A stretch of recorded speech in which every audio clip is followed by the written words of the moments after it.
Hello and welcome to Drink to the Past. I'm your lovely and swarthy voiced host, Sean Michael Patrick Thompson. Isn't my voice ever so swarthy? And joining me today are a guy from Call of Duty and a flapper girl, according to their avatars here. I think he's a Call of Duty guy. I'm not sure what your avatar is, Crow. He's from Metal Gear, you heathenist. Okay. It's hard to see because I never know what anybody's avatar is on Discord, because on Discord they're like really tiny for no reason.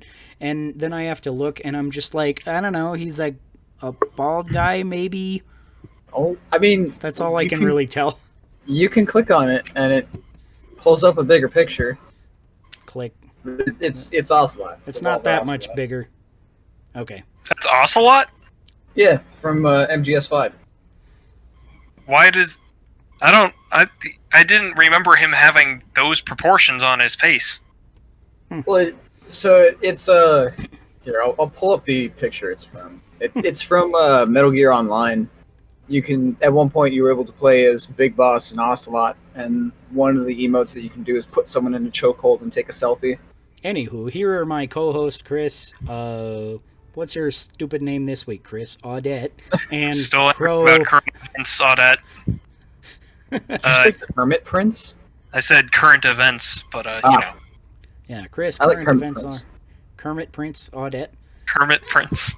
And Crow. Joining us for after a short break of there we go. hanging out with us.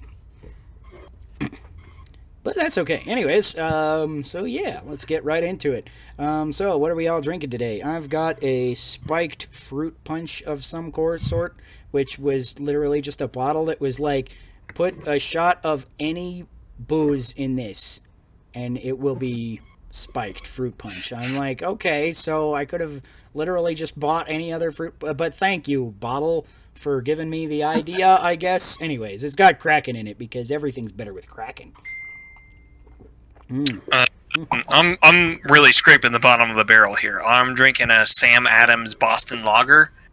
That's not terrible. Like, as corporate beers go, Boston Lager is like... It's right. okay. It's inoffensive. Yeah. It's like... I think it's kind of sad that they brew 64 different beer styles year-round, and that's the popular one. Because it's far from their best one. Like, their cream stout is really good. They have a red ale that, like, makes Killian's look like shit. But you never see those. You know, you go to a bar or most liquor stores, and they'll always have Boston Lager, and a fair amount of the time they'll have whatever their seasonal is. And that's it. And it's like, why? They make so much beer. Is the person who buys these, are their favorite potato chip flavors plain? I mean, it could be worse. I don't get it. It could be could be drinking Bud. You could. Yeah, I'm not drinking Bud. I will say, it's unimpressive, but it does qualify as a beer. Yep. All right. It's technically a beer. And Crow, you're drinking something exciting, aren't you? Yeah, I whipped together the Noble Pursuit that was in the Legends Cookbook, courtesy of folks who made Legends Cookbook. Yeah. It's very fruity, very tasty, not very alcoholic, and the recipe is a little weird because it calls for you to freeze all the fruit that you make it with. So it's frozen fruit and ice cubes, and then like half a cup of actual fluid from the tequila and the other thing that I can't remember the name of. So it was very, very thick, like thicker than a smoothie, almost ice cream consistency. So I had to like quadruple the amount of tequila that I used. We're always okay with more tequila on Drink to the Past. Yes, but now it's an actual fluid. This spiked punch tastes like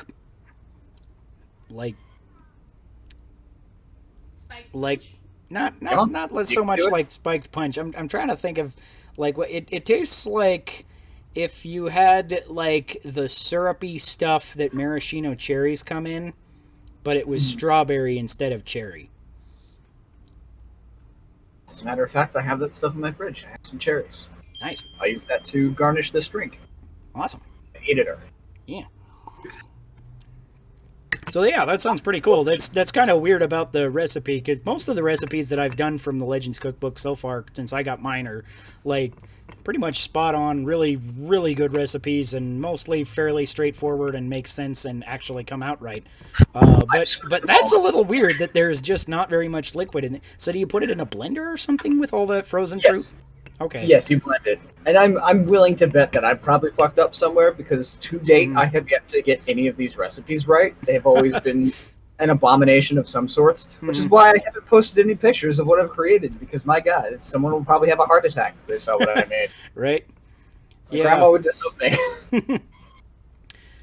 Yeah, mostly I've been doing pretty good. I had to kind of fudge one of the recipes because I was like, I didn't have nearly all the stuff to make the meat pie filling. And so I was like, I'm just going to make some like basic meat pie filling. It's basically just ground beef and onions with a couple of spices and garlic powder. I'm like, good enough.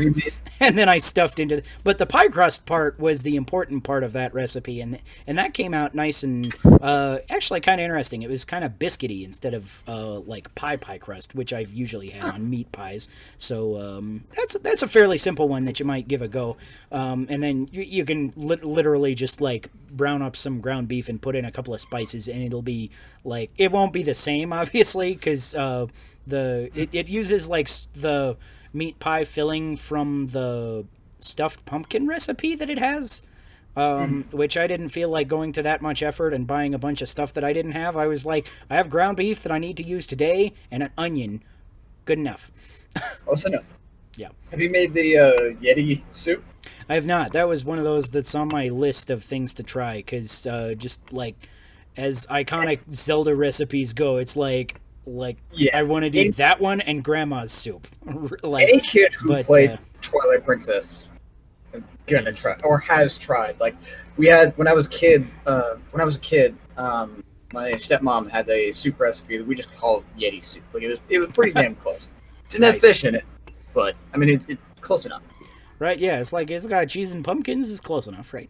But this one has cheese and pumpkins and salmon. Because what doesn't sound great about that? Yeah. Anywho, let's get into what you playing. So, Crow, what you playing? I'm replaying Fire Emblem Three Houses because I'm unoriginal and can't start the games that I buy. So right. I am 200 hours into the game and about 4 chapters into my 3rd playthrough. Nice. Because I'm weak. Mm-hmm. Going down the church route this time. Okay.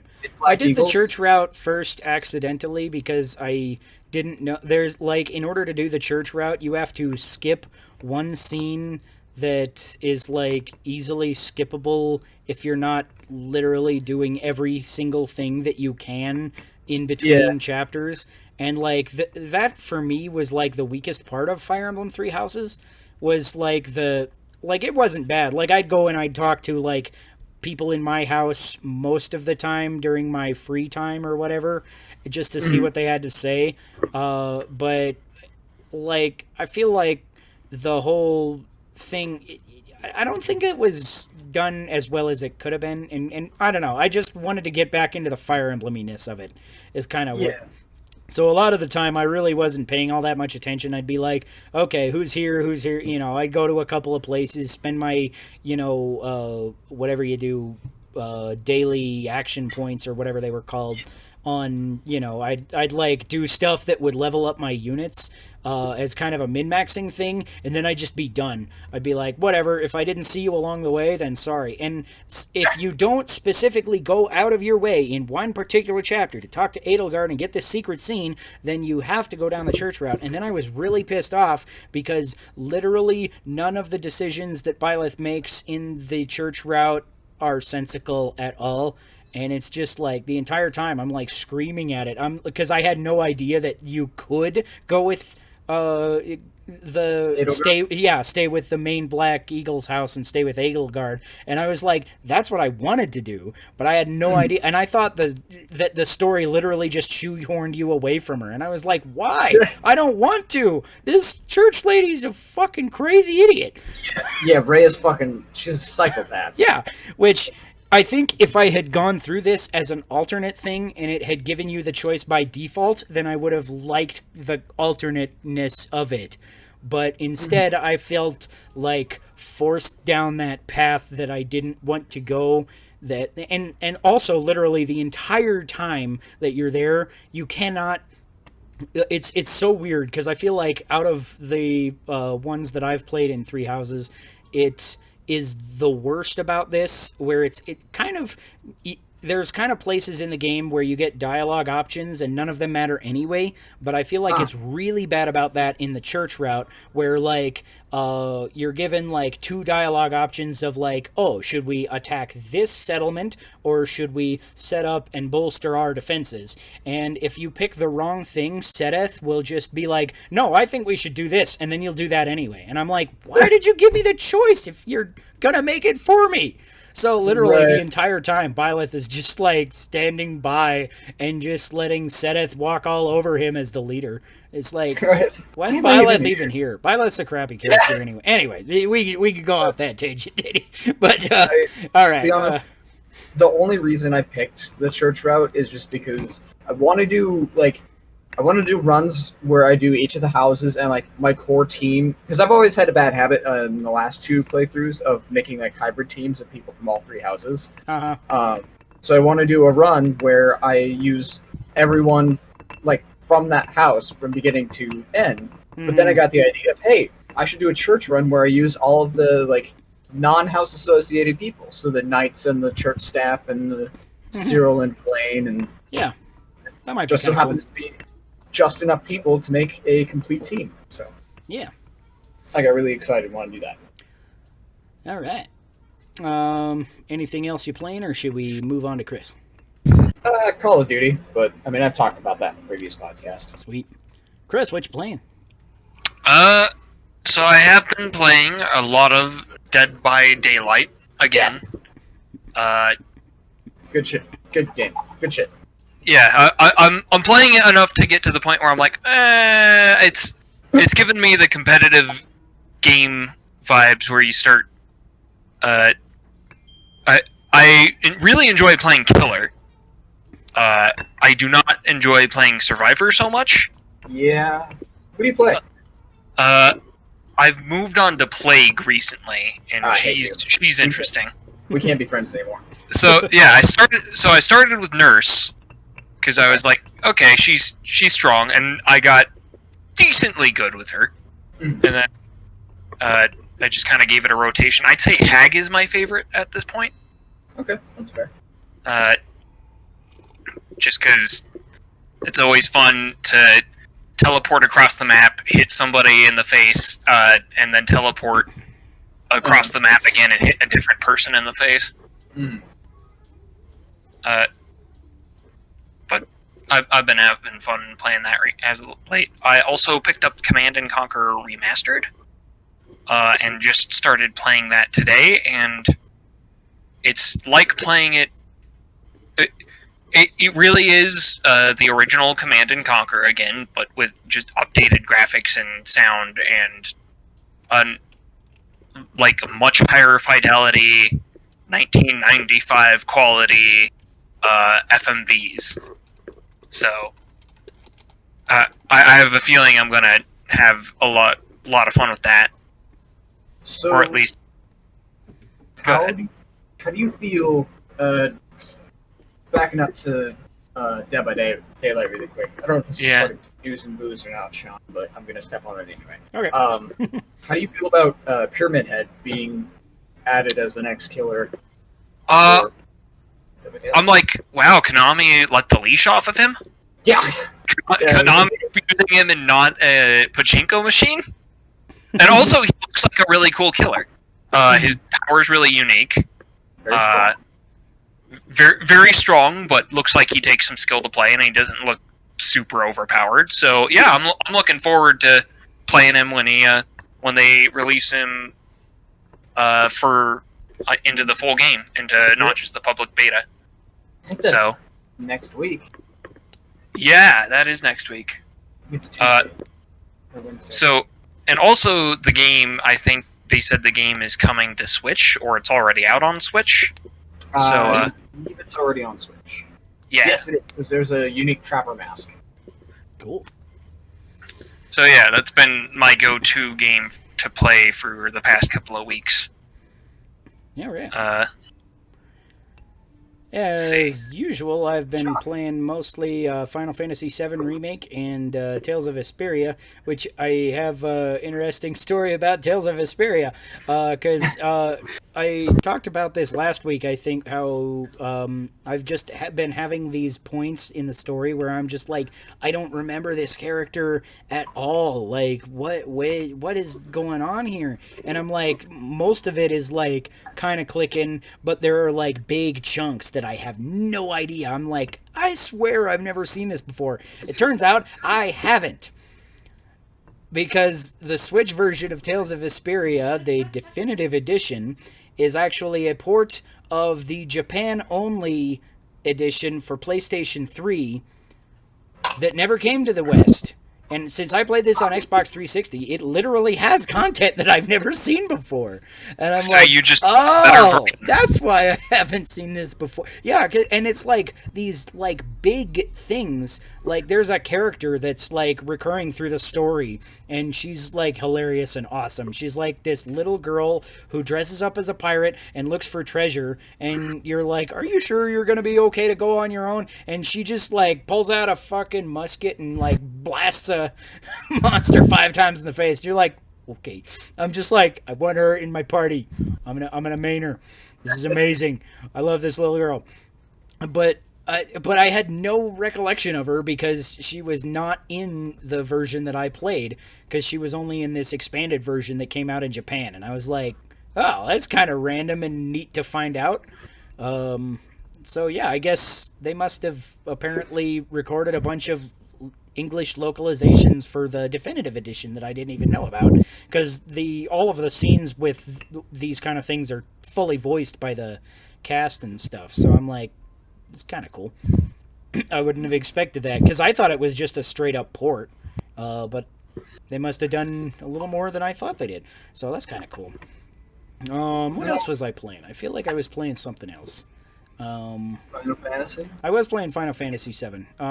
So I beat the final chapter on hard mode today.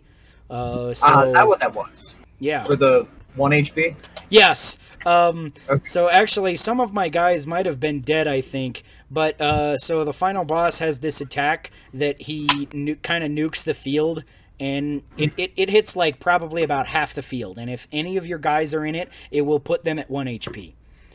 I love it. And so I beat the final boss with literally all 3 of my guys either at 1 HP or dead. I think one of them was dead, and the other 2 were at 1 HP. And I switched to Barrett when he got his 2 bars of ATB, and I blasted out my big old shot at him, and it killed him, and I was like, yes, oh my god, I did it. So that is my second to last achievement. I have 1 more achievement for platinum, and I'm excited about that. So I gotta grind out that secret boss is the only last thing I gotta do, and then I will be platinum on Final Fantasy VII Remake.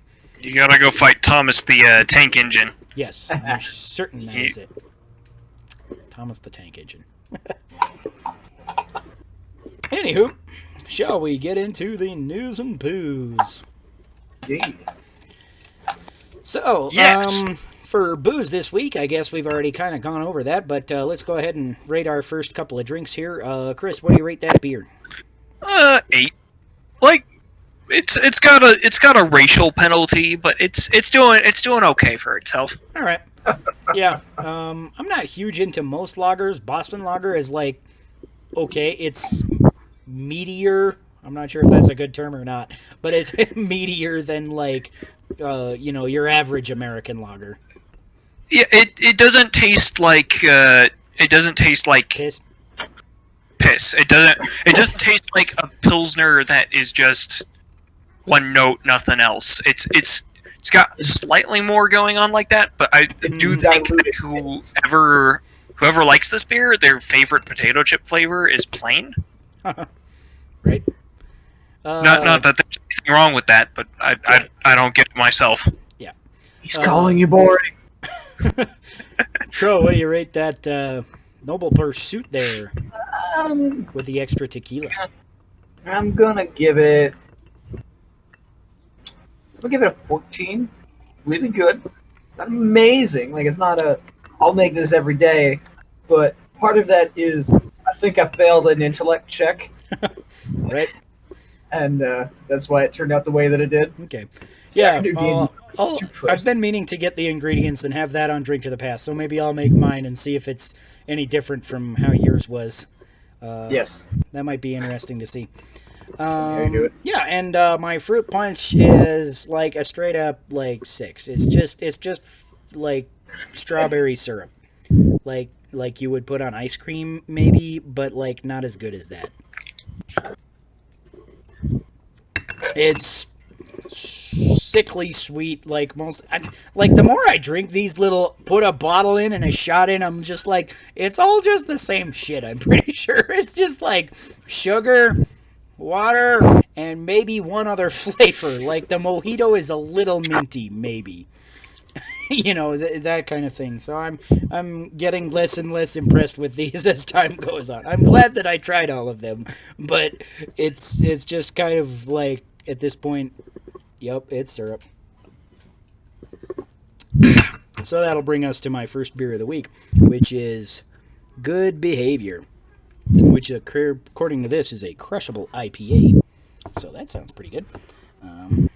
It's from Odell. I started looking at the label and I started pouring badly. All right. Well, anyways, that was my fault on the bad pour. And I got my Belhaven Brewery mug here. I got this at one of the Scottish festivals around here one time. Belhaven Brewery is in Scotland, and they came out to support one of the Scottish festivals in Estes Park one year, a few years. Apparently, I got this one in 2013. Neat. Have I been 21 since 2013? Holy fuck. I'm old. You've been 21 a while longer, Sean. Yeah. I've been 21 since 2012. I was... I'm just like, wait, hold on. Have I been drinking that much? That's a lot of 16. beer. You are 5 years older? Yeah, 5 years older. Apparently, yeah. You're youngin'. I didn't realize you were that much younger than me. That's kind of funny. But, how old did you think I was? Yeah. What'd you say, Crow? How old did you think I was? I don't know. I felt like you were like right around the same age as me, but 5 years younger seems like almost like next generation younger, but not quite next generation younger. You know what I mean? Have we really never talked ages? I guess I don't think we have. Yeah, I don't think it's come up. Yeah, it's like I told you to drink beer on my podcast, and you did. So I was like, okay, at least he's not a baby. Yeah, no, I'm 24. Like I've been drinking for a while. That's kind of light as hell, but it's like hazy too. So that might be pretty good. Usually Odell does pretty good stuff. They're a brewery here in Denver, I think, somewhere in Colorado. Sean, you're 29 now? Fort Collins. I am 29 now. Old as fuck. Yeah, we actually got a good age range on here, I think. Mm-hmm. How old are you? 27. 40. It's like what? Really light. There's like nothing to this. Let's get into the news part, and I'll come back to that. Chris, do you want to introduce our first little topic there? Yeah, so, and I was actually really excited when I saw this. Itch.io has released a bundle for racial justice and equality that has a $5 minimum donation and contains, and they kept on increasing the number of items, and at time of recording, it's up to, let me refresh the page here, because they may have added some, 1,658 items, and so it's like an incredible value pack and whatever you decide to donate to it goes to a good cause. And there's enough on here that I'd say I'm like, there. I know for a fact that there's at least $100 worth of good games on here, and there's many, many, many more things that I haven't tried that are that look like they'd be worthwhile. So, yeah, so definitely look that up. If you go to itch.io, I'm sure you can find it. It's we have the link here. I'll put the link in the description here on YouTube or Podbean or whatever else the thing we are on is Apple, which is, yeah, we're on Apple. I don't talk about it much, but follow us on Apple if you listen to Apple Podcasts. Hey, there's a stream I can watch here. Boing. And hopefully it doesn't fuck your ears. Right, yeah. So they've already reached their $5 million goal. Wow. And if you look here, you can see there's a bunch of games on there. They have Celeste on there, which we've talked about a bit on the podcast before. So if you don't have that, it's worth picking up for this game alone. Yeah, like for $5 getting Celeste that's a good deal. $5 for Celeste. Plus you get 1,600 other things. Yeah, it's fucking crazy. I was actually independently looking for good mech RPGs. And I heard about Lancer, and I heard that it was illustrated by the guy who does Kill 6 Billion Demons, which is a pretty awesome webcomic. Huh. So I actually bought this independently, and then a day later, I found out it was in this bundle. And the total bundle is 1/3 of the price you'd pay to pick up, like, the book, so I would also pick it up for that alone. Let's see, there's other good stuff in here.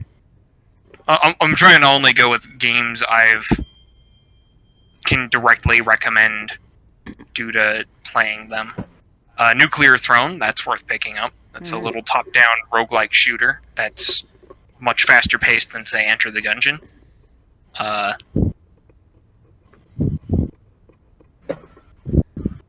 Yeah, there's a ton of stuff I've heard of on there, but not a lot that I've actually played, except Celeste, obviously, which is just a great friggin' platformer.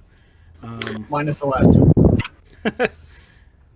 Yeah, I didn't mind. Minus fuck you, so I say fuck you right back. Minus the last 2 levels, you said? Yeah. 8 and 9? Yeah. God, I hated them so much, especially the last one. It was just, it's just unfair. I'm still trying to do the B-sides to get to 8, if that tells you where I'm at in the game. You're gonna hate your life when you get to the Yeah, I'm already hating my life going through the B-side of the hotel.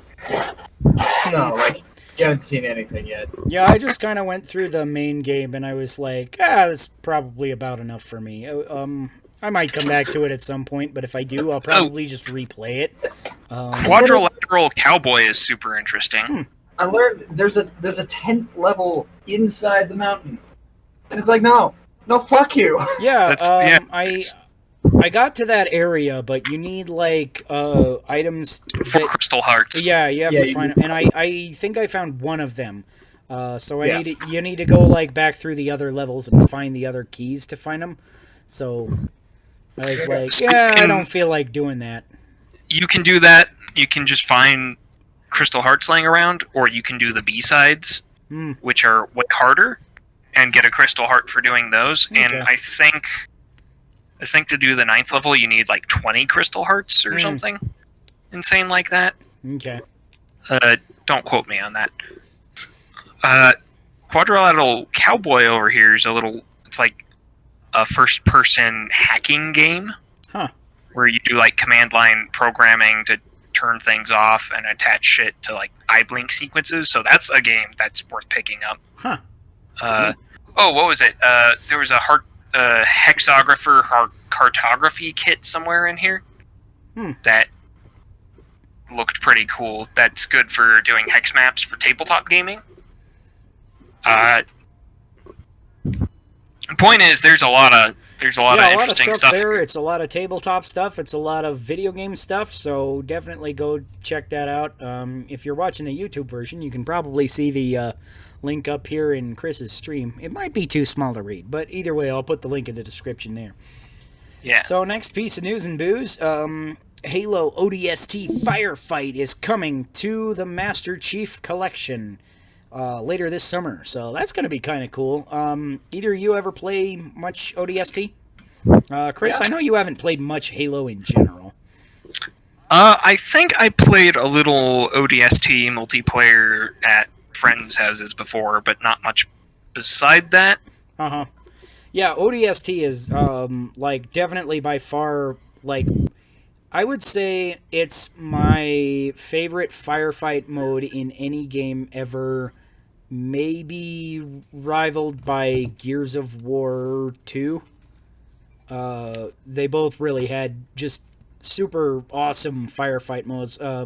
So this kind of mode is where you're like, it's you against like waves and waves and waves of never-ending enemies, and you just kind of see how long you can go. And on co-op, it's just one of the most fun couch co-op game experiences that has ever been there. So I'm kind of excited for this. And like looking, I'm like thinking about picking up Master Chief Collection on PC again, because I haven't played any of the Halo games in a long time anyways. And I'm just like, now they're putting in like the best firefight mode ever. I'm fucking on board. So what I will say is that Halo is one of those games that aggravates my motion sickness. Mm-hmm. So, and I've been watching. Occasionally, I'll watch friends stream the game, and then I can't watch for more than 5 minutes without feeling nauseous. Yeah. So it's that's unfortunate. Yeah. It is. But Crow, you were saying you've played some amount of ODST? Indeed. I actually... ODST, probably my third favorite Halo game. That's up there. Probably fair. Yeah, I would probably put it third, because my favorites are Reach and the original.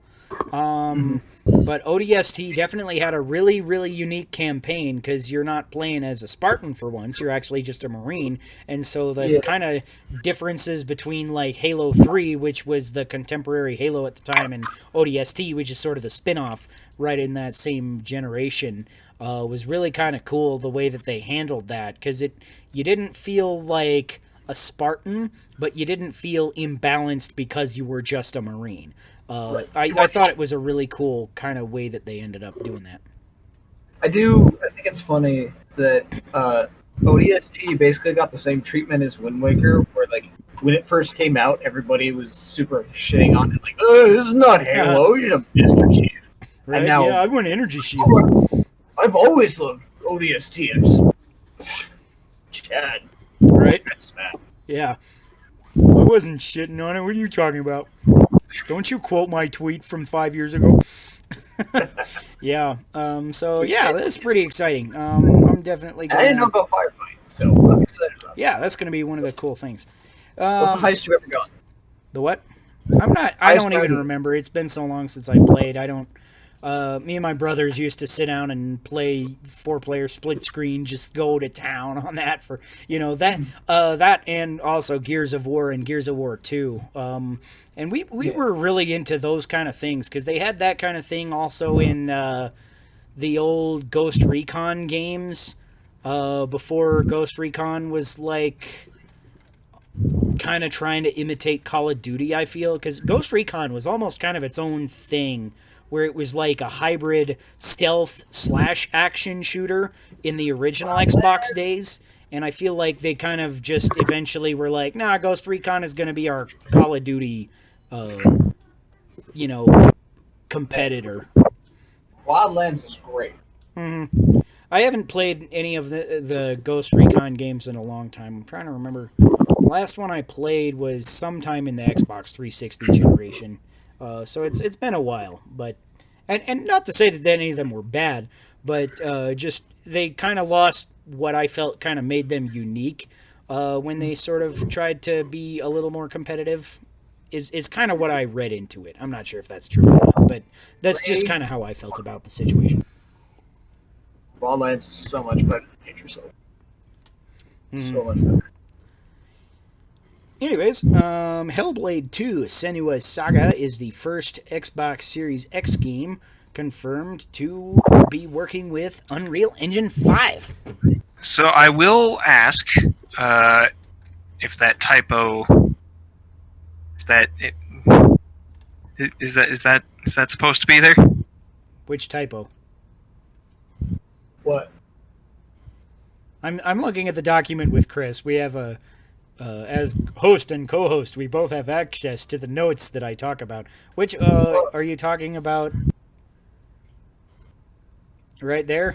I'm not so sure that's a typo. That's not a typo. So I've been abbreviating Xbox Series X as XSEX.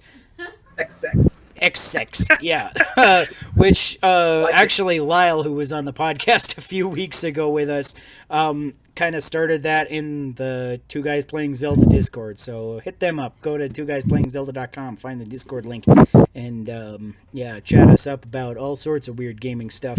Yeah, he just, for some reason, he put, like most people have been putting XSX for Xbox Series X or whatever, or just Series X. Some people have been shortening it, but I thought that his shortening it to XX was like hilarious because I have the brain of a 12-year-old.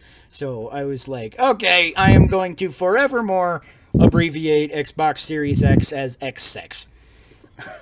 So, anywho, Unreal Engine 5 is on Xbox Series X. We already knew that, obviously. But it's kind of interesting that a game that was shown off like 6 months before the Unreal 5 reveal happened, that is using the engine, kind of happened as its reveal. So I think that's kind of interesting. And as well, obviously, Hellblade 2, I think, looks better than anything that was in the PS5 Unreal Engine 5 reveal trailer thing. They had like that thing with a bunch of different games that are running on Unreal Engine, and I thought that was kind of cool. But like literally none of them look as good as Senua's Saga, Hellblade 2. So I've been meaning to get to Hellblade 1 anyway. So have either of you played Hellblade? Yeah, played. I have not. Okay. Yeah, we have nothing to contribute. Nope, me neither. It looks really cool, and I'm like super excited about it. But I'm just like sniping it for sales. Every now and then I just go on like PlayStation Network or the Switch Network, and I'm just like, "Are you on sale yet? Are you on sale yet? I'm gonna get you when you're on sale." So hopefully it'll come eventually onto a sale, because I've seen it on sale and thought about it a few times.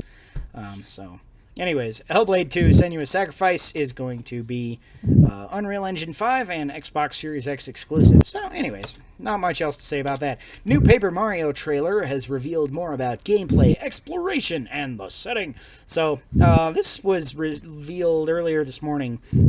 Either of you watched the trailer? I have not. I did not. I was not aware of this reveal. Oh. News to me. Yeah, it's kind of interesting, first of all, because it goes into a little bit more in-depth look at Paper Mario and the Origami King, I think. I don't remember the exact title. Something along those lines. Anyway, that guy is important. So, basically, it looks like the entire world has, like, these 4 paper streamers that are kind of going in different directions, and you have to find the end of those to find the MacGuffin or the boss or something. It's a little unclear, but you have to kind of unravel all 4 of them in order to beat the boss. So, but along the way, it actually looks like there's a buttload of exploration in between, so I'm kind of excited about that. It looks like semi-open world. It's hard to tell, obviously, from trailers if it's like really open world. Yeah.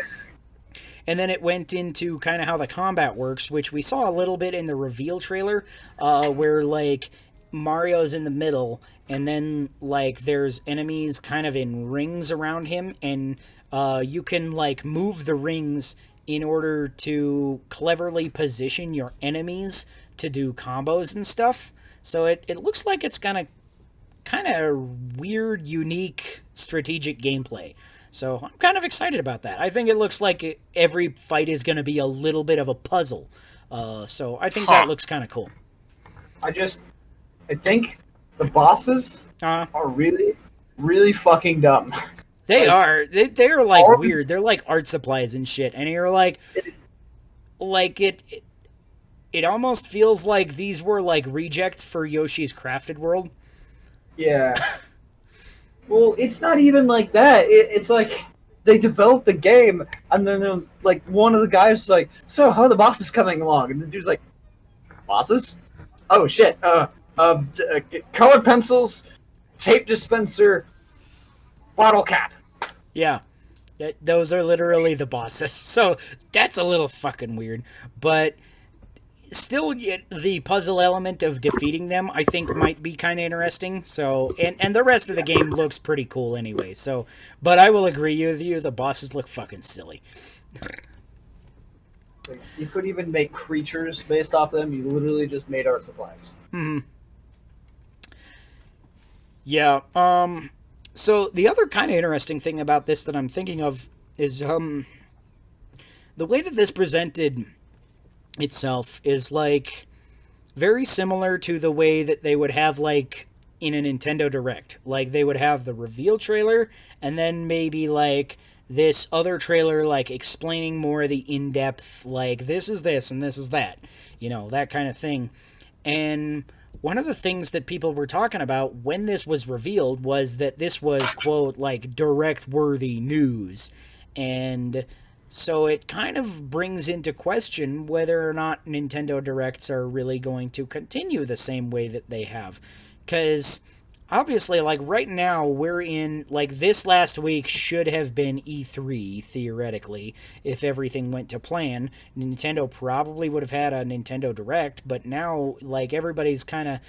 I think some amount of it is just wild fan speculation, which is to be expected with anything happening at Nintendo ever.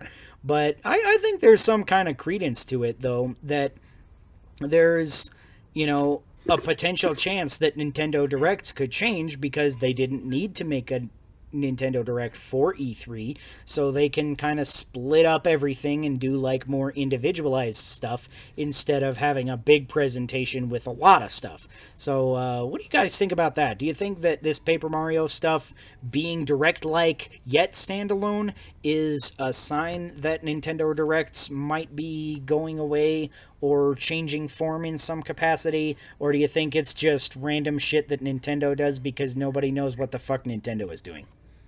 I think it's just Nintendo being Nintendo. I don't see Direct going away anytime soon. Mm-hmm. Like, the format might change a little bit, but I think it's literally just they don't have anything to announce right now.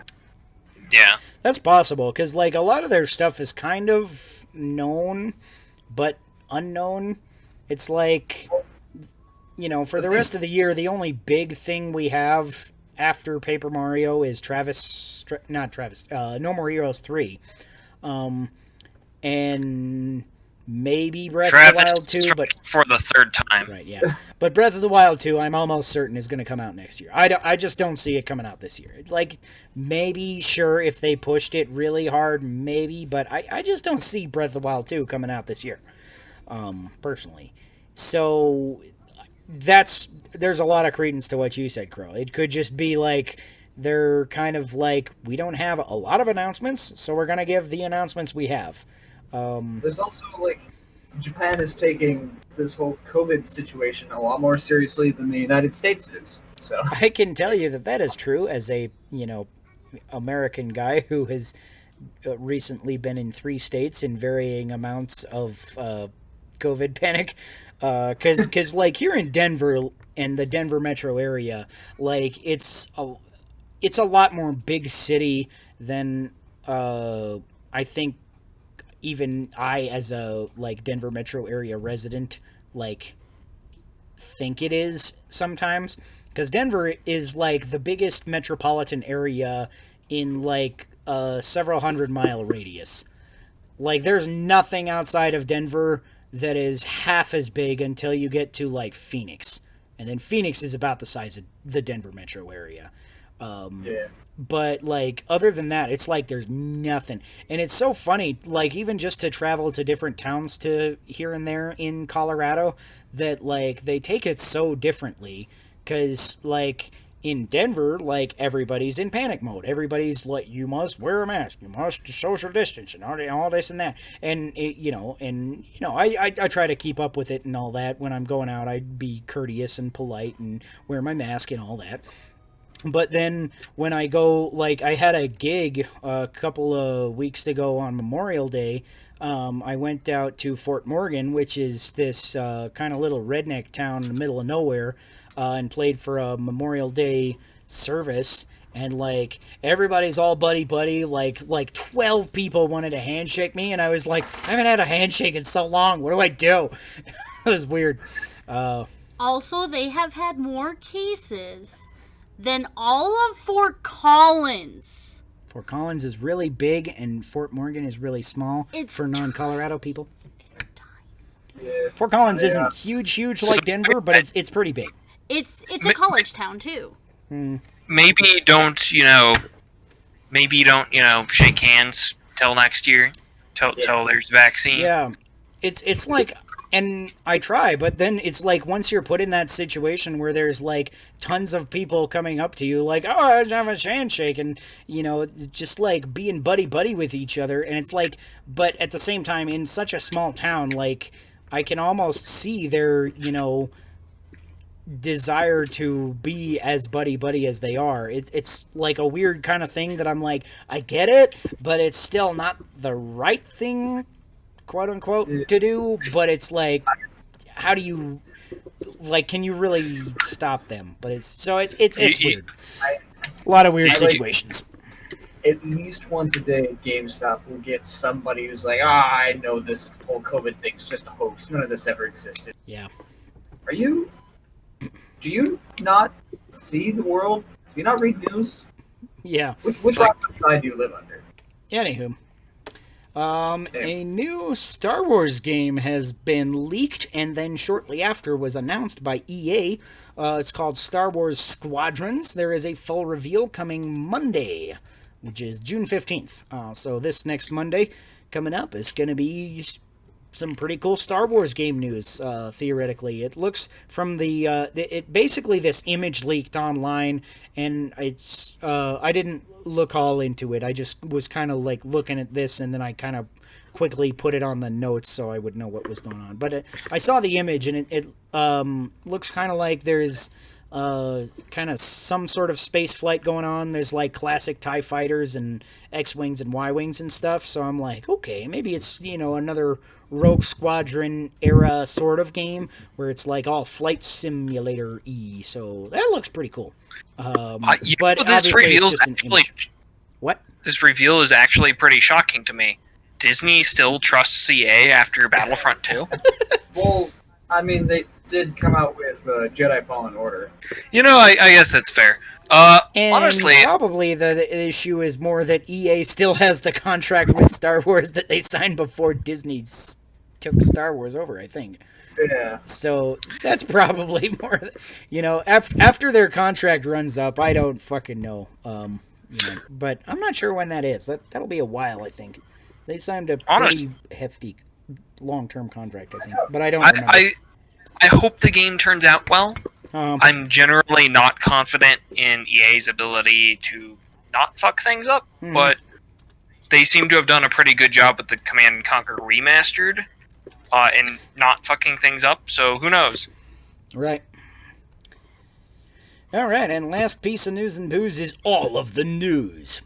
Because we got the big-ass PS5 reveal yesterday that we were talking a little bit about.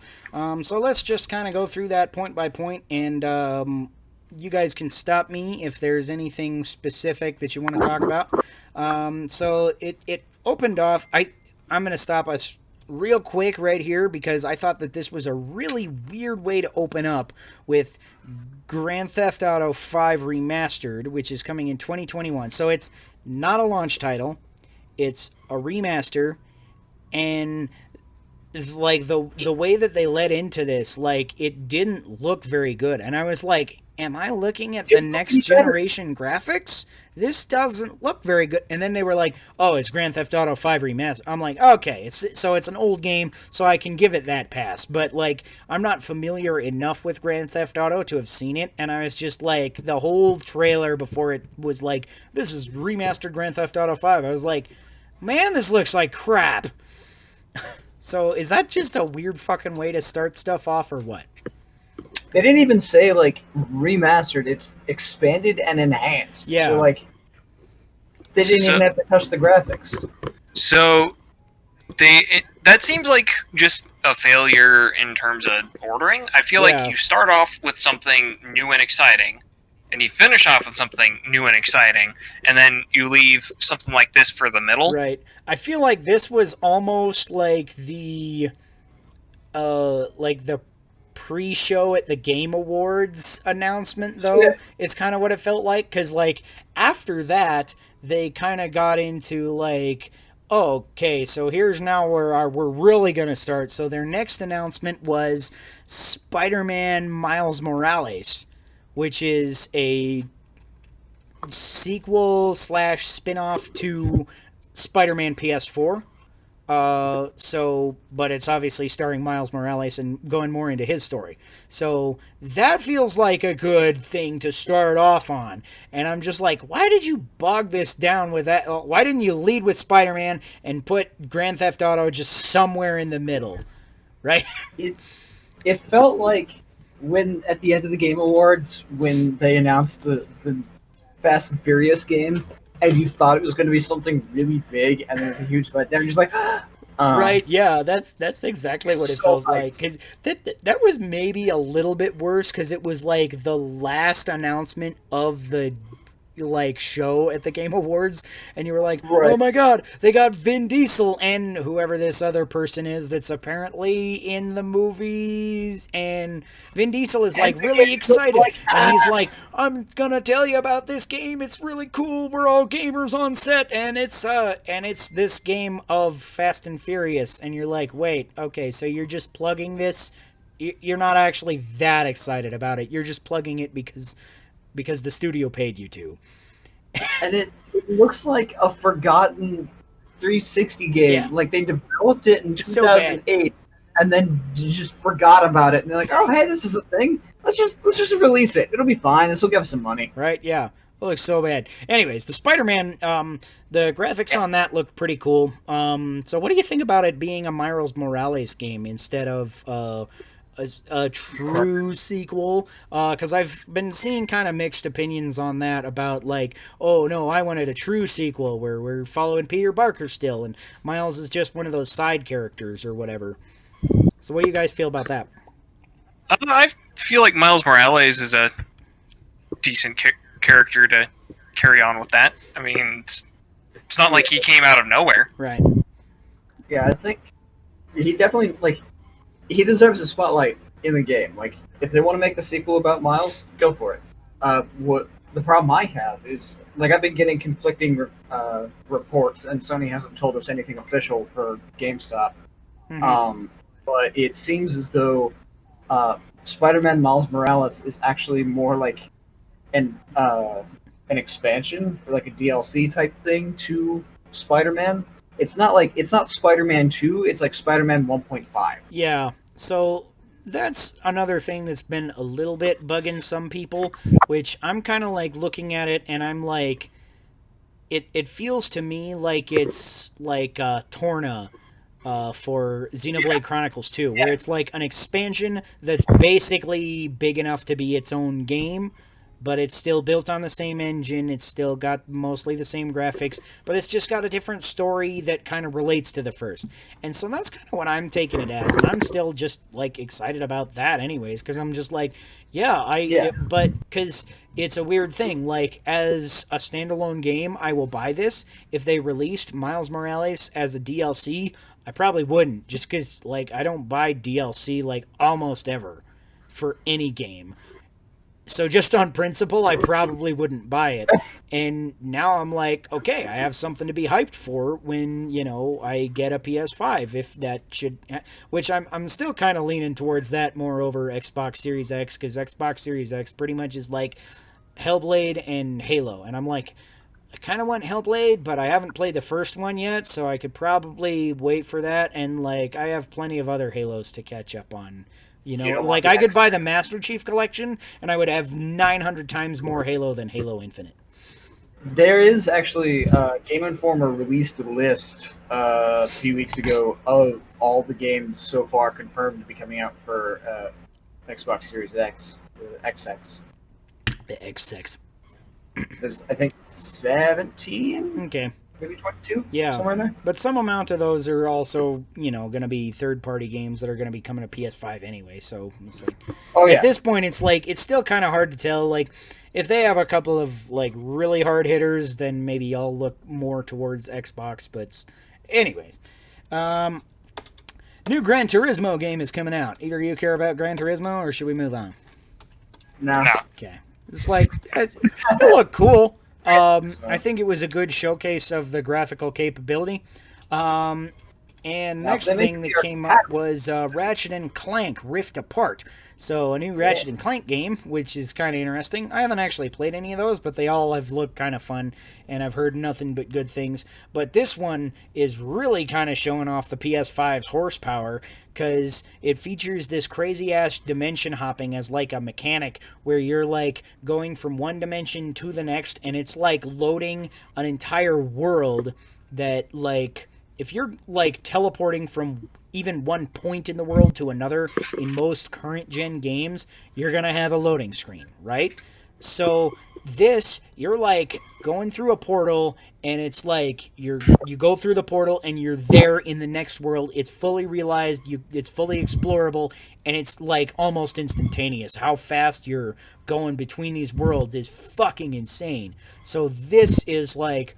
maybe one of the best games to showcase what the PS5 is actually capable of in terms of loading speed. Because it can load the whole world in, like, the 5 seconds that you're going through this portal thing. Yeah, and that's going to go, like, largely unmentioned and untalked about, I'm sure. Yeah. Does either of you play any Ratchet and Clank or interested in this other than that? I've never played a Ratchet and Clank game. Neither have I. I was kind of hoping they would have a Sly Cooper as well, but maybe later. I remember Sly Cooper looked interesting when it came out, but I never got into it. Next game was Project Athea, which is some kind of modern-looking chick fights a dragon or something. There was some sort of platforming in it. Looked neat. Next one was really weird. It's called Stray. It looks like there's some kind of robot apocalypse, and there's some importance behind this cat. And it's like like the cat is like wearing a backpack and featured predominantly through the trailer, and it's the only non-robot character in the trailer. And you're like, so wait, do I play as the cat? So I got no fucking clue. Probably. It's called Stray. Right? Yeah, I'm like, I guess? I don't know. The PS5 controller has a headphone jack. Big news. That was big that's to me. The biggest news of this reveal. Yeah, I was Holy, like... it has a headphone jack? Yeah. That's the fucking presses. So, I was like, dude, this is like one of my favorite PS4 features, because like when I'm like playing when my kids are in bed or whatever, I can kind of crank it up on my headphones a little bit and still like enjoy all the music and stuff, and get the full effect of whatever sound design.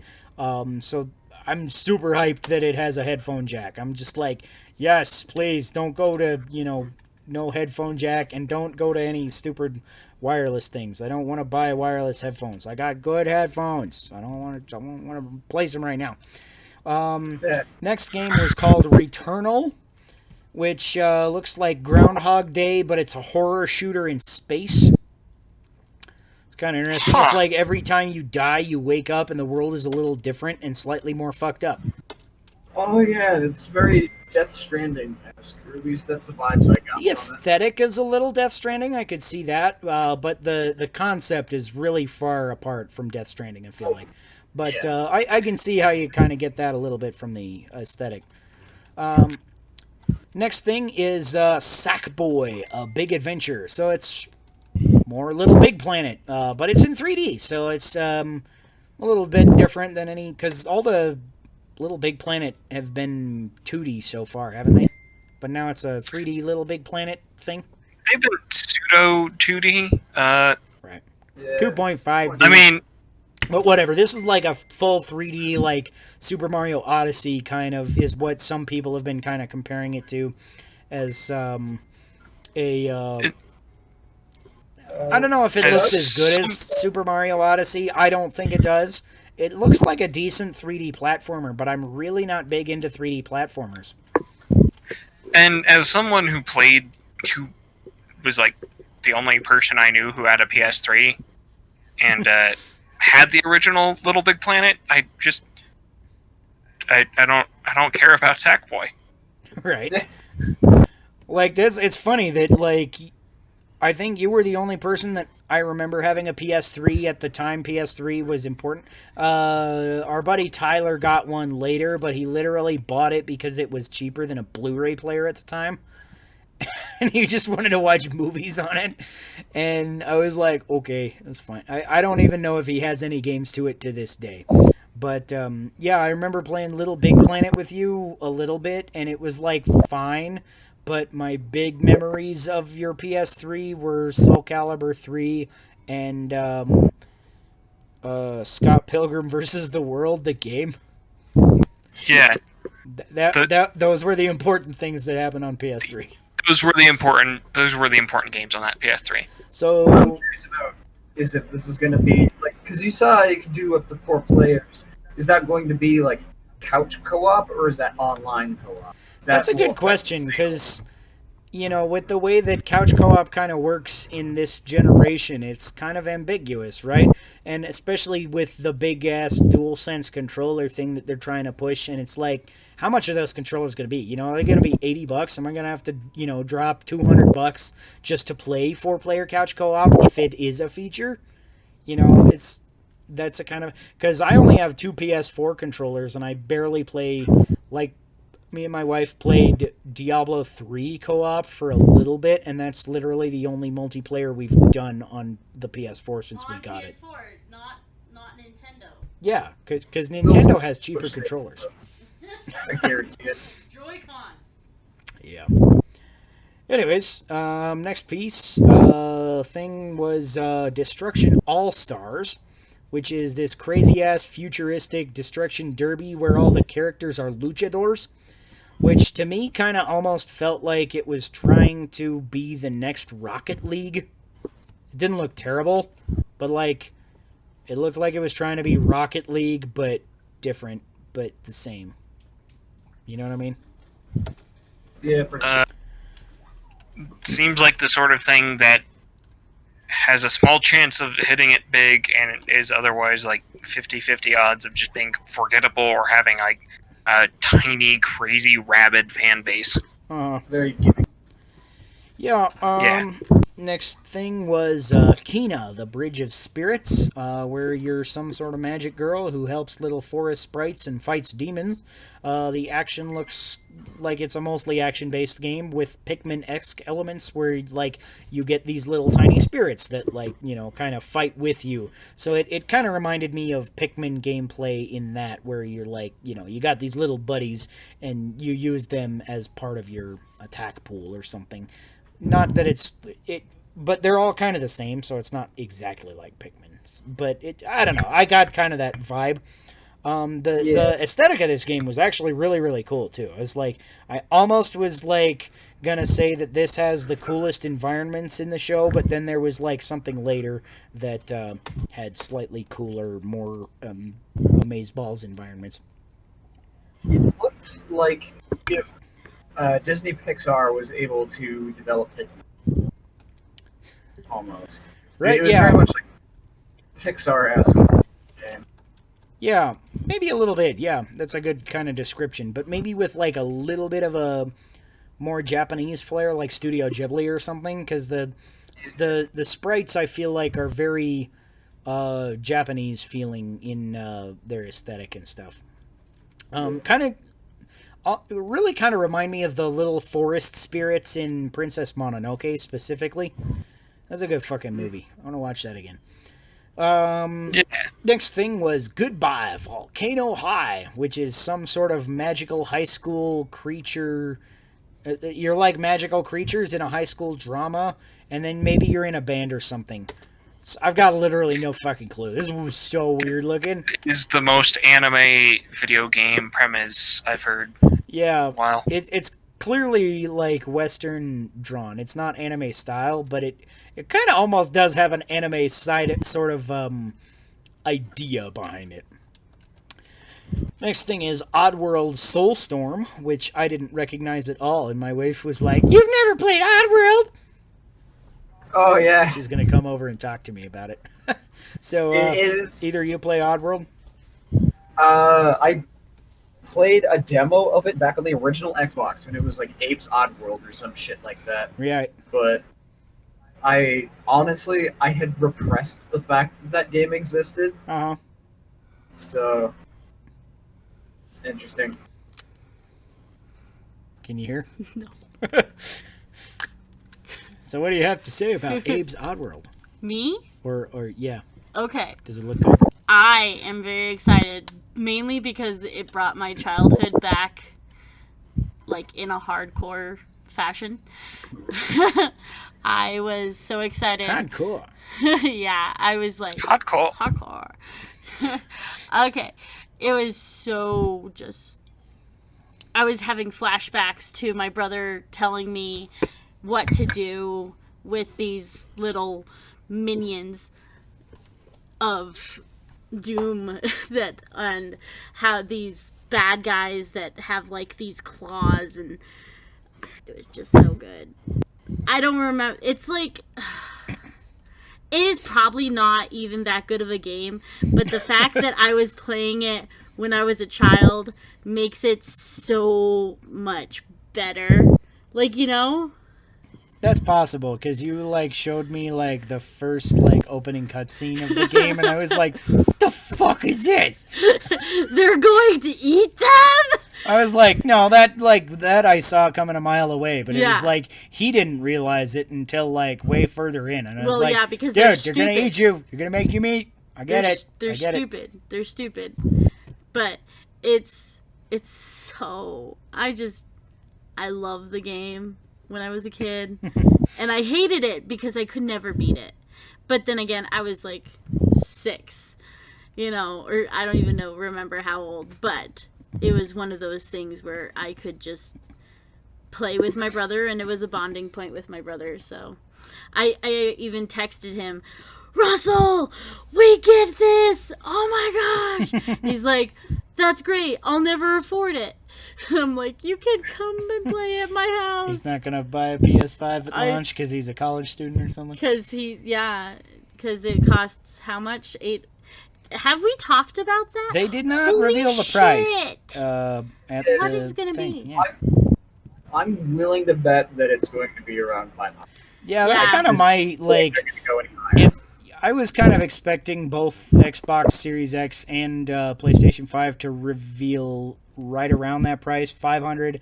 You know, now that they've kind of revealed that they've got 2 different systems, I'm like, okay, so maybe the one with the disc drive is going to be, like, how much is a disc drive to add, though? Like, not that much more. I feel like you can't cut much off of that. But then I was like, also, like, the one without the disc drive might be more expensive because it might have more storage, because it has to have more storage because it's digital only. So I'm like, I really don't even know what to go on that. I mean, it doesn't have to, obviously, but it would be a lot more convenient on the consumer if you're going to go digital only to have 2 terabytes instead of 1 terabyte, for example. Yeah, but I mean, like, the Xbox One S, all digital is the same. Hi, Chris. Hi. Terabyte. Hello. Hello. Keep up. Bye-bye. I'm They save $50. Crossing now. Yeah. Yeah, so I don't know what they're gonna do exactly, but I imagine that both will be in the 500 to 550 range, maybe in the 550 to 600 range, depending on exact specific. You know, if it comes out as a 2 terabyte, you know, I don't think people would be that choked up about dropping 600, but maybe they still would. I don't know. I think they both came out and confirmed that the systems are only going to have 1 terabyte. Okay, I'm not totally The sure. size of next-gen games is not going to be much. Mm-hmm. Anyways, next reveal was Ghostwire Tokyo, which is some sort of first-person action game with crazy ninja magic, which had really badass cityscapes. So that was a really cool kind of a show-off for the next-gen thing. Anything else about Ghostwire Tokyo? I learned today, actually, that Ikumi Nakamura, the lady that revealed it at E3 last year, actually left the dev team. Huh. I was unaware of this. Interesting. I'm sad. Yeah. Then there was something interesting looking, but I missed the name, but it looked neat. You're leaving the Earth to repopulate, and you explore alien planets and shit. That's what I wrote. I don't remember what it was called. I don't remember what it was called. Then there was Godfall. It looks slightly neater than it did at the Game Awards, because the Game Awards trailer for this was like really bare bones, and this was like, okay, it's a lot of gameplay, but it looks like a lot of just like almost kind of generic hack and slash gameplay. I was like, it looks fine. So I'm not like really super hype about it. It looks fine. Solar Ash is coming from the creators of Hyperlight Drifter. It's a 3D platformer with Healy roller skates. Okay. That's kind of what it looked like to me anyway. So, yeah, I didn't know. I didn't play Hyperlight Drifter, but I've heard a lot of good things, and it's one of those games that I've been kind of like in the back of my mind, like, yeah, I'll get that one maybe eventually. Yeah. It's kind of neat. Hitman 3 is coming out January 2021. Never played a Hitman game.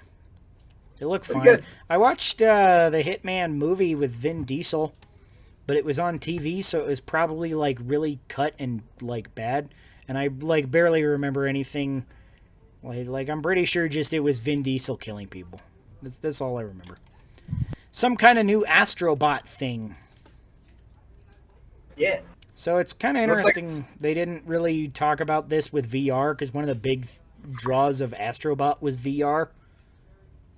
So I'm wondering if VR is coming back on PS5, or if they're just kind of dropping it after this generation. No, it's coming back. They're the current headsets are just going to be directly compatible with PS5. Are they?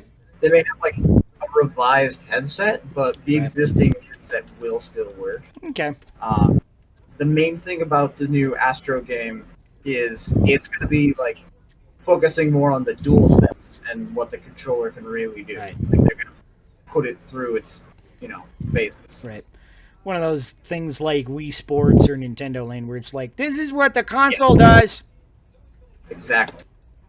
Right. Little Devil Inside had tons of disconnected scenes. I have no idea what was going on. Maybe you're fighting bad shit inside a dude's body. I don't know. It's fucking weird, is literally the text that I wrote last night when I watched this. Interesting. No fucking clue. It's like, just looks weird. Like, might be good, no fucking clue. NBA 2K21 had the best character models in the show. I thought they looked fucking cool. I'm not going to buy it because I don't care about sports games, like, barely at all. Really sweaty. It was really sweaty. Next reveal was Bug Snacks. The bugs are snacks. It looks like really cheap production. It's like... It looks like the stupidest One of the game I've weirdest ever seen. trailers of the event. My wife says it's the stupidest trailer she's ever seen. Yeah. It's weird. Like, I'm sure there's an audience for this somewhere, but, like, I don't know what the fuck it's like. It starts out, it's like, okay, there's a strawberry with googly eyes, and then this dude eats it, and then I guess he's on an island full of all sorts of weird shit like this. Whatever. Demon Souls is coming out for PS5, all badass and upgraded and shit. Did you play Demon Souls, Crow?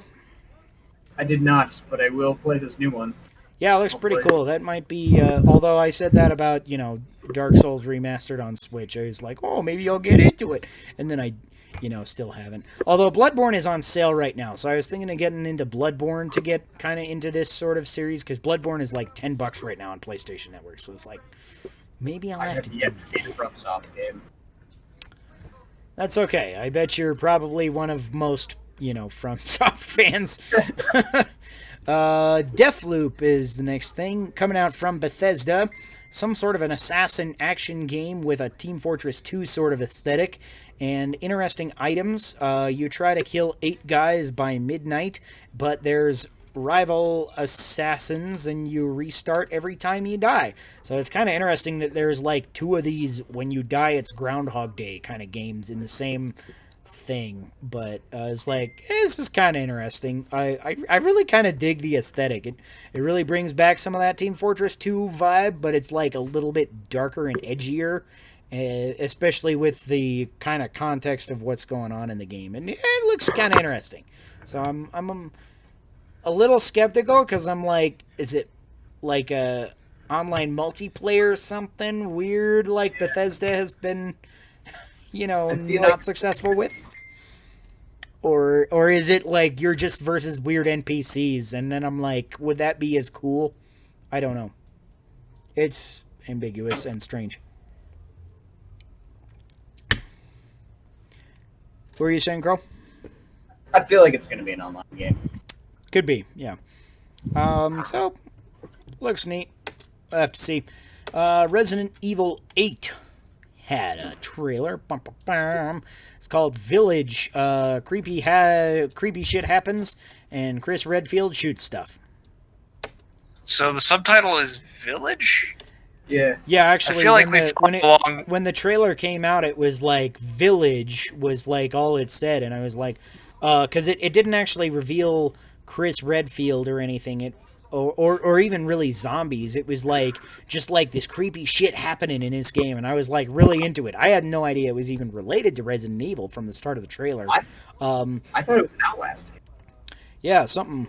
And it's then you kind of get into it, and it's like Village, and you're like, okay, this is kind of interesting, because you're in this village where all this creepy shit is happening, and you're kind of talking to all these different people in the village, and then it zooms onto the village, and then the VILL kind of moves over, and it becomes the letter 8 in Roman numerals. Woo! Because it's Resident Evil 8. So it's a cool reveal trailer. I like the way that they went over it. And then Chris Redfield comes out, and he just is like, I'm Chris Redfield. I'm gonna shoot shit. Blam. Yeah, I feel like I'm mostly just making fun of the subtitle. I feel like after you go with like Biohazard or Nemesis, Village seems strangely underwhelming. Right. Pragmata is a team where you are a spaceman who teams up with a little girl when gravity fucks up and puts you on the moon. Huh. I think.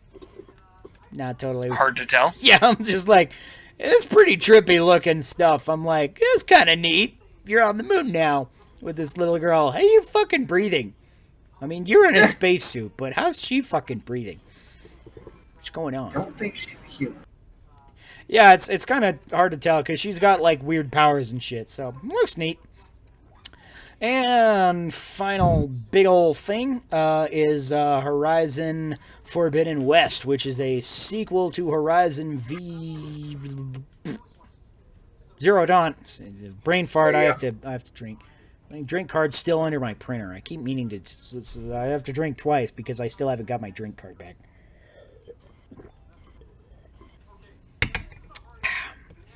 So yeah, totally best graphics in show. Every single fucking moment of this trailer looks fucking amazing. Like no contest. This looks great. It's looks like as explorable as the first one, plus underwater exploration. Like Aloy gets like this breather mask thing, and you can go underwater and explore shit and swimming with like robot crocodiles, and you're just like, fuck, this is cool. So yeah, I'm hoping it kind of overcomes the couple of very slight shortcomings of the first game. I didn't like that as well as a lot of people did, but it was a really big hit with most people, and I still liked it pretty well. It was a pretty good game. But You can ride the robots. I'm so excited. Yeah, so that's going to be pretty sweet. Chris, you going to pick up a PS5 for Horizon? Well, I didn't pick up a PS4 for Horizon, so. Right. Probably not. You going to pick up a PS5 after this whole conference here?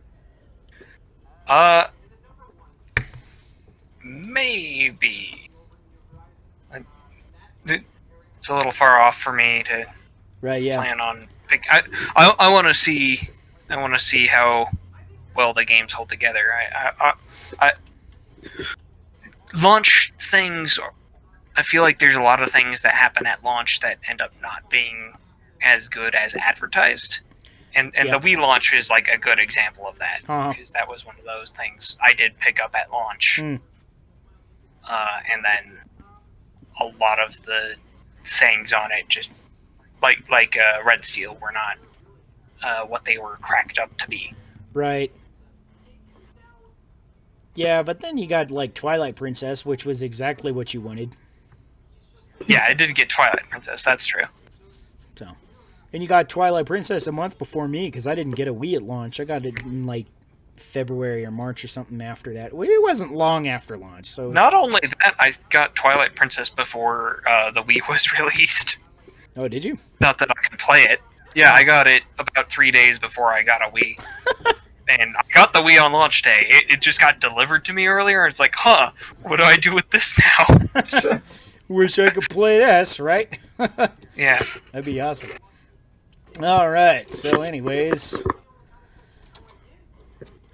I guess we'll get into our video game topic if we're all done with the news and booze.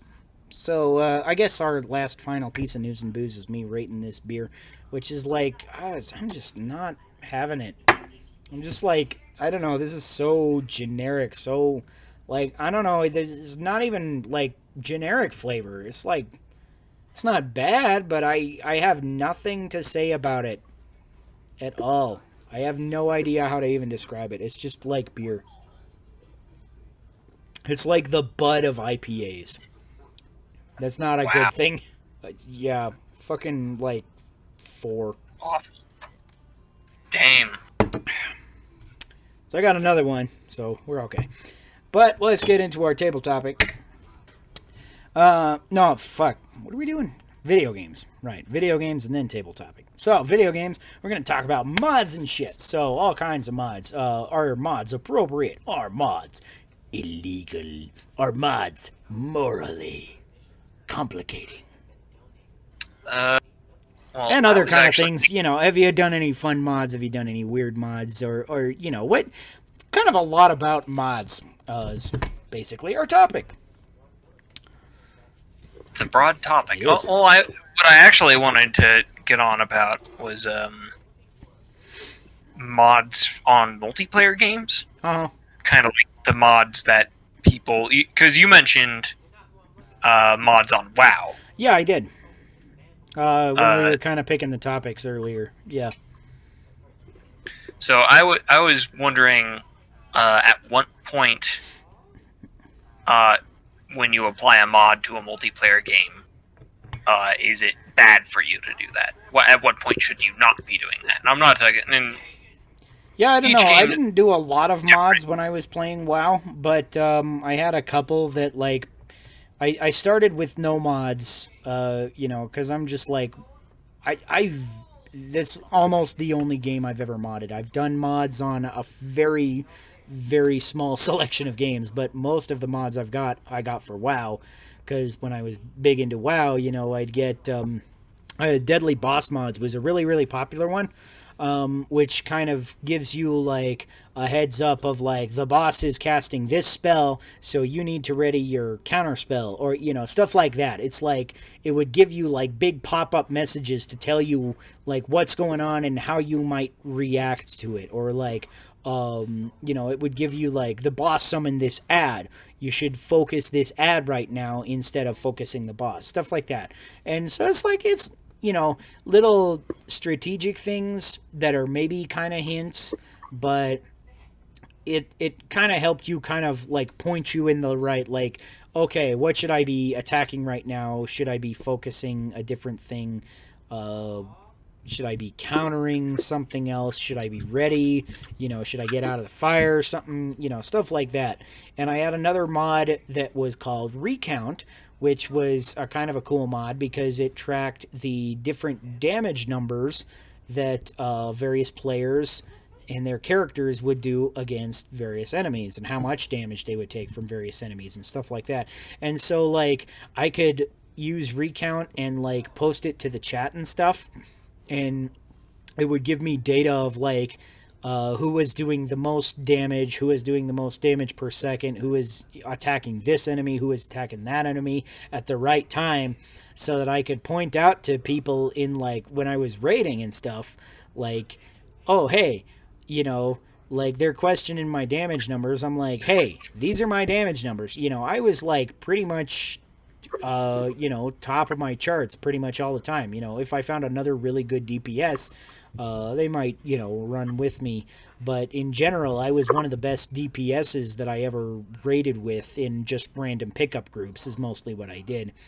And I don't think there's a problem with that in like PvE. I wouldn't say there's, but when you switch to PvP, does that give you an unfair competitive advantage? Deadly Boss Mods might, I guess, if it's tracking like, oh, this character over here is using this spell, then it potentially could, I guess. I don't know. I didn't do as much PvP in WoW, so it theoretically could have, I guess, because it can tell you like the boss is using this spell and this spell.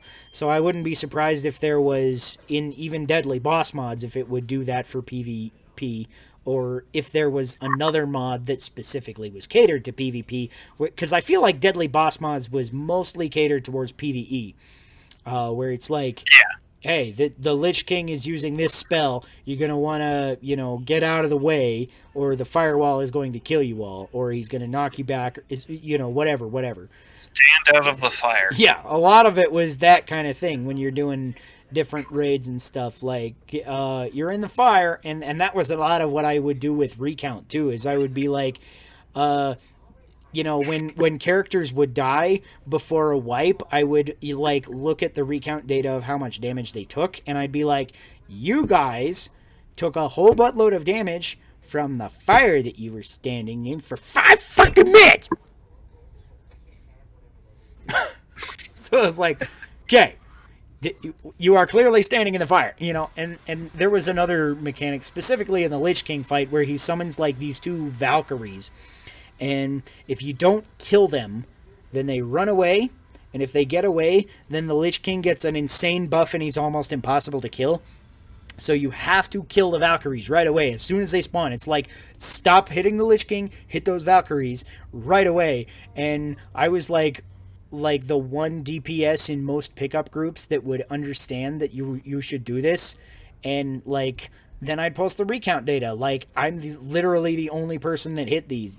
Sometimes one of 2 people that hit these Valkyries at all, and I could like take down 50% of one of their hit points, but not all of one of them and certainly not all of both of them. So literally you have to have multiple people dedicated to hitting these things.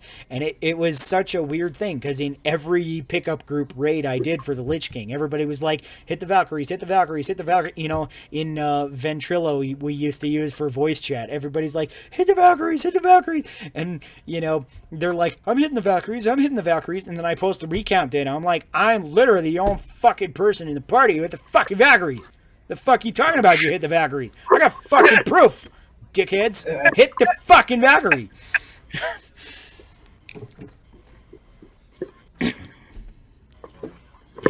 Why don't you tell us how you really feel? Right. And most of the other mods I've used were in Minecraft. When I did a little bit of Minecrafting back in the day, I got some mods that like made like a Legend of Zelda package, and like it made like all the interiors look like Link to the Past, and your sword was like double helix Majora's Mask thing. Aesthetic mods, I'm just like, what the fuck ever. I don't even care.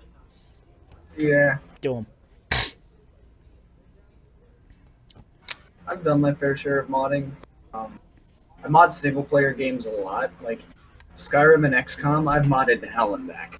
Mm-hmm. Which, I mean, you know, whatever. They're single player games. Go and do what you want to do. Multiplayer games, I don't mod a whole lot. Every once in a blue moon, I will. Like, I did back when I played Minecraft back in the day. I had a handful of mods. They were mostly, like, UI and aesthetic mods. I guess the only one that you could really consider, like, maybe a thing that would be cheating to give me an advantage is I had a mini-map. But so long as I didn't use the thing that let me see players, like if I turned the radar off, it was literally just a mini-map like you would see in a lot of single-player games. Right, yeah. Like you can make a map and use it, so it's like, it's just a slightly more convenient user interface way to interact with that. I guess you could say, like in Quakecraft, for example, I played a lot of Quake. I was pretty damn good at it. I guess you could say that like I had an advantage because I knew where like all the corridor turns were and which ones were dead ends and which ones weren't. But that didn't change the fact that like I couldn't be watching my map the whole time because otherwise I'd get shot. Right. The only time I've ever like done anything that would give me an unfair advantage over people is in when I played GTA. I used to do a lot of GTA. Like, it's my most played game on Steam right now. I did a lot of the gun running when they added that update, because it was the easiest way to make money. But anybody who plays GTA Online knows that the community there is one of the shittiest in the world. Like, the people there go on to play to be scumbags, like, for the pure purpose of being scumbags. So I got sick of it, and so I got a mod that just made it so I couldn't get shot. And that was it. Not to fight other people, because I didn't care about PvP. My KDR was like 0.01. But just so I wouldn't get interrupted by doing my missions. And Rockstar, and this is why I hate Rockstar as a company, the first infraction with a mod, they banned my account for 6 months, and they wiped it completely. Like, all my save data, all the money that I spent on it, like, I dropped a fair amount of money into that game. All of it just gone in an instant. Wow. No refunds, no second chances, no chance to appeal, nothing. They were just like, fuck you. So, I don't like Rockstar. And if that company goes under and burns to the ground tomorrow, I will never shed a tear. Yeah, I can see that. So, like, yes, what I did was wrong, and I could understand the ban. Like, if they just banned me for 6 months, like, alright, guess I'm not doing that again.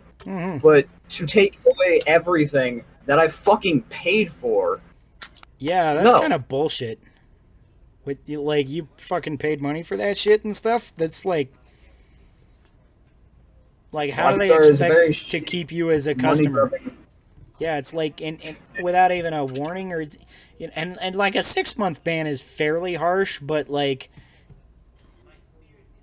I can almost see it because, you know, from their perspective, obviously, the worry would be that you were, you know, impeding Right, other like- players. So I can almost justify that, because they probably don't have the manpower to individually look at every single case, obviously. But at the same time, to like give you a 6-month ban and just fucking take all your shit that you've paid money for, it's like, that's kind of fucked up.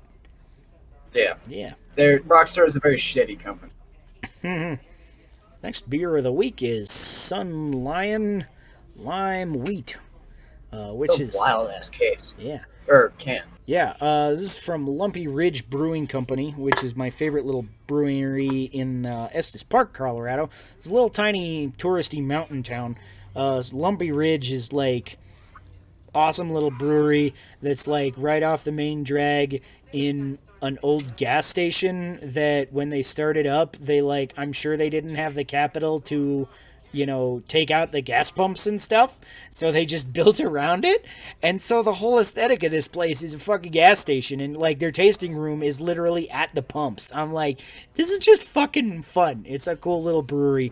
They make good fucking shit. So Lumpy yeah, Lumpy Nice. pumpkin or lumpy lime.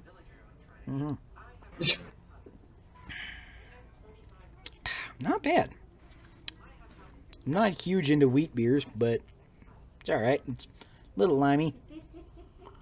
I'll be right back. And Crow will be right back. So, Chris, do you got anything else to say on mods and shit? I probably should have suggested narrowing the topic down a bit more, but I was also thinking about Could be. there are mods for like multiplayer games that I think that do give you like slight competitive advantage that are just they're tacitly accepted. So there's clearly some leeway. In Dead by Daylight, there's a mod, I think it's called Even Better Lobbies, where it lets you know who the killer is before the game starts, which is like it's a microscopic advantage, but it's still an advantage. It would and if they were a killer that was vulnerable to like a flashlight or something, it could let you change how you load it out. Okay. But it seems like the sort of thing that should be done on a case-by-case basis. Yeah. Speaking of single-player games, I love mods. I love modding I love games that have lots of mod support. Skyrim always...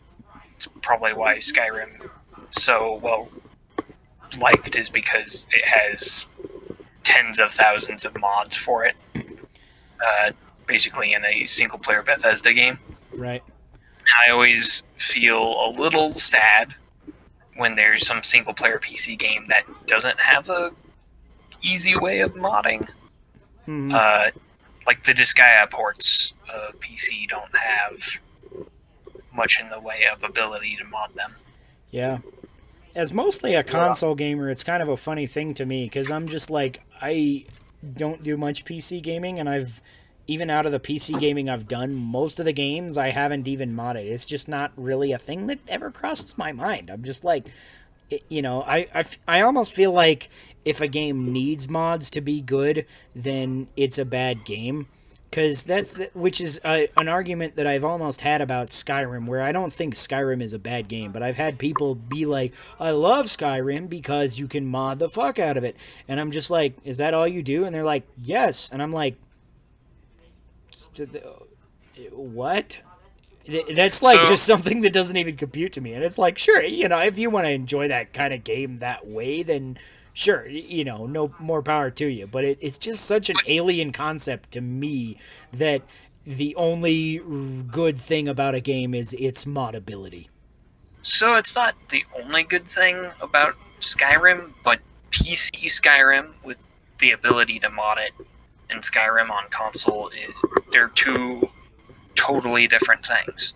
Because one game you could be like, alright, I want to download a mod that completely overhauls the magic system and makes it do different things, and then lets me start in like a different area, a mod that lets me start in a different area, and a mod that adds all these quests Like there's the Skywind project that is basically a total overhaul to Skyrim that lets you play through Morrowind.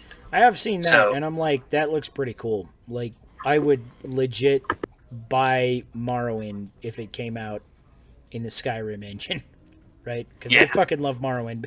But that's because I fucking love Morrowind. I'm not gonna mod Skyrim to make it Morrowind. I'd rather just play Morrowind.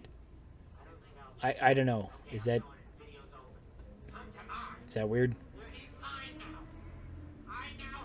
I mean, that's not weird, but it's just there's a different attitude there, I think. Right.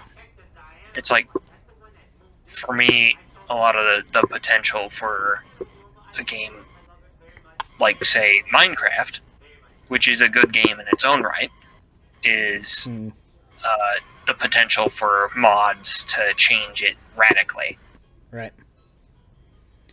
Because then you can get things like, I think it's a thaumaturgy mod, where you basically go on a quest to be a wizard and do alchemy and all sorts of really interesting shit. So I think in terms of mods, have you guys ever seen or played Subnautica? You know about that game? I have not played Subnautica. But you know of it at least? Yes, I know of it.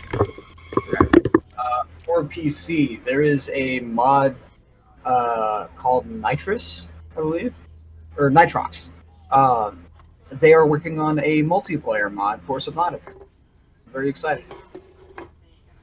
That's one of the cases where, like, it takes an already really good game and makes it twice. I mean, what's not great with friends? That's true, because I've seen, like, multiplayer mods for some games, and some of those I'm like, okay, that might be kind of neat. I saw one, actually, for Ocarina of Time. It kind of looked kind of cool. I was like, that might be kind of neat to play Ocarina of Time as a co-op game. That was a kind of an interesting one, though, because I think it made it like a 16-player game or something, and I was like, 16 might be more than you would really need in an Ocarina of Time game, but, 2 or 3 might be cool. But it was pretty hilarious to watch, like, 16 different Links run around through the world. I see a lot of those aesthetic mods for, like, Breath of the Wild, too. Where it's like, oh, now I'm, gonna put in Mario and he'll be the main antagonist. Or there was one when the whole Bowsette thing was big that you could be Bowsette in Breath of the Wild, and I was like, I am sure there are a lot of people that are just like living their wet dream right now, but yeah, whatever, man. Whatever floats your boat. Forgot to introduce my hat. I got a new hat because I've been doing the hat thing. So this is my Mount Rushmore hat because I went to Mount Rushmore and it was cool. Because whenever I get a road trip, I get a new hat because it's a tradition. I inexplicably started one time on a road trip. Anywho, anything else to say on mods and shit? Lots more, but I think we've actually probably run out of time on it. Yeah, we're going to run a little long on this podcast anyway, so any closing thoughts if you want, but... So we hit 2 hours, 30 minutes or something like that. Closed in on 3 hours. We're at should be fine on hour 42 right now. Hour 42? Yeah, 1 hour 42 so far, so... Okay. Oh, I get it. I thought you meant like 42 hours. I'm like, excuse me? Yeah, we've been talking about this for days. Yeah, not quite that bad. Anyways. So, let's get into our table topic for the day. So, this is an interesting one. Is there a correct ratio of Dungeon Master preparedness to total BS? Because I feel like in order to be a successful Dungeon Master, you have to be okay at both. But I've also seen a lot of cases to suggest that if you're really heavy one way or the other, it also works. So, for example, my brother... For a given degree, it works. Yeah. My brother Josh is really just a fly by the seat of his pants. Like, I don't think he's ever written a single note of preparation in his life.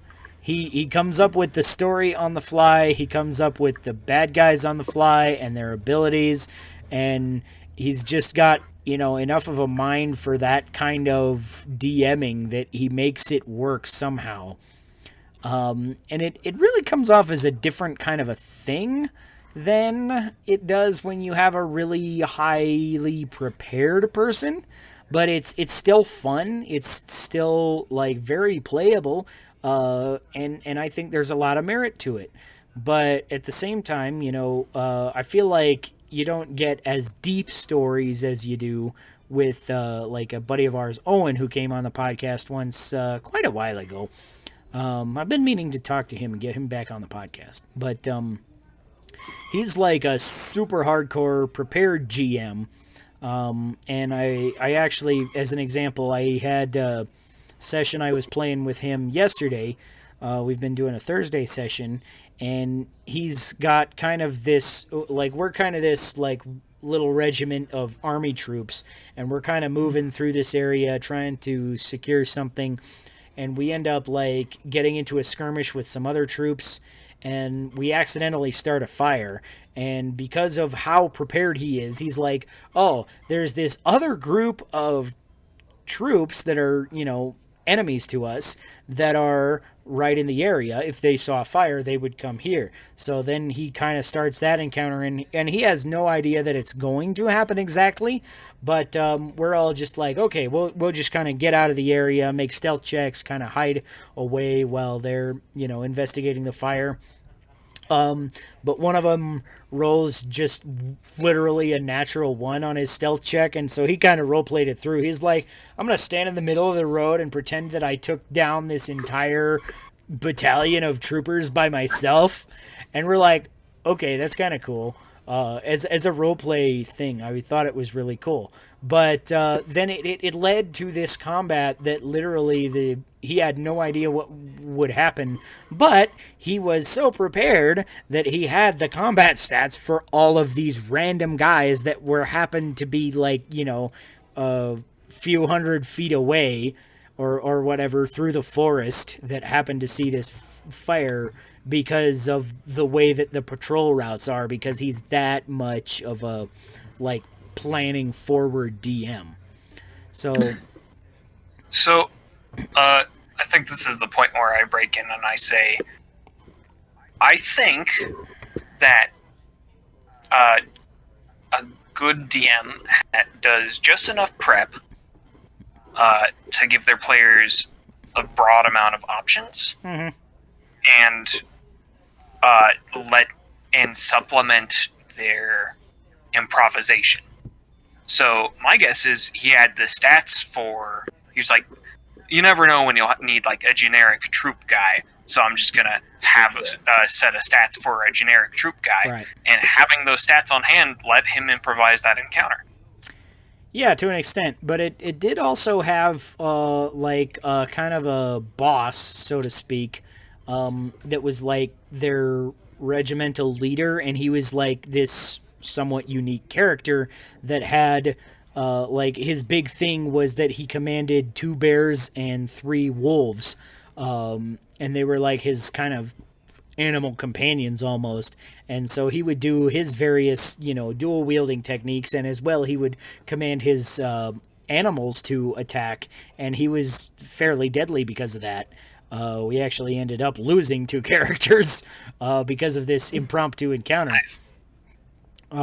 But it was, you could tell that, like, you've played with Owen enough to know that he's like the kind that goes above and beyond in terms of preparation too. Yes, that's true.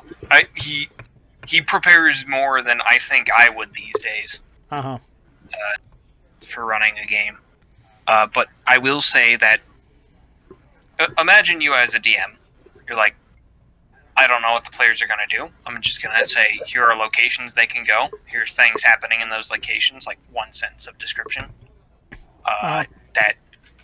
And then I'm going to have like some guy. I'm like, here's some generic stat blocks, and like here's some generic.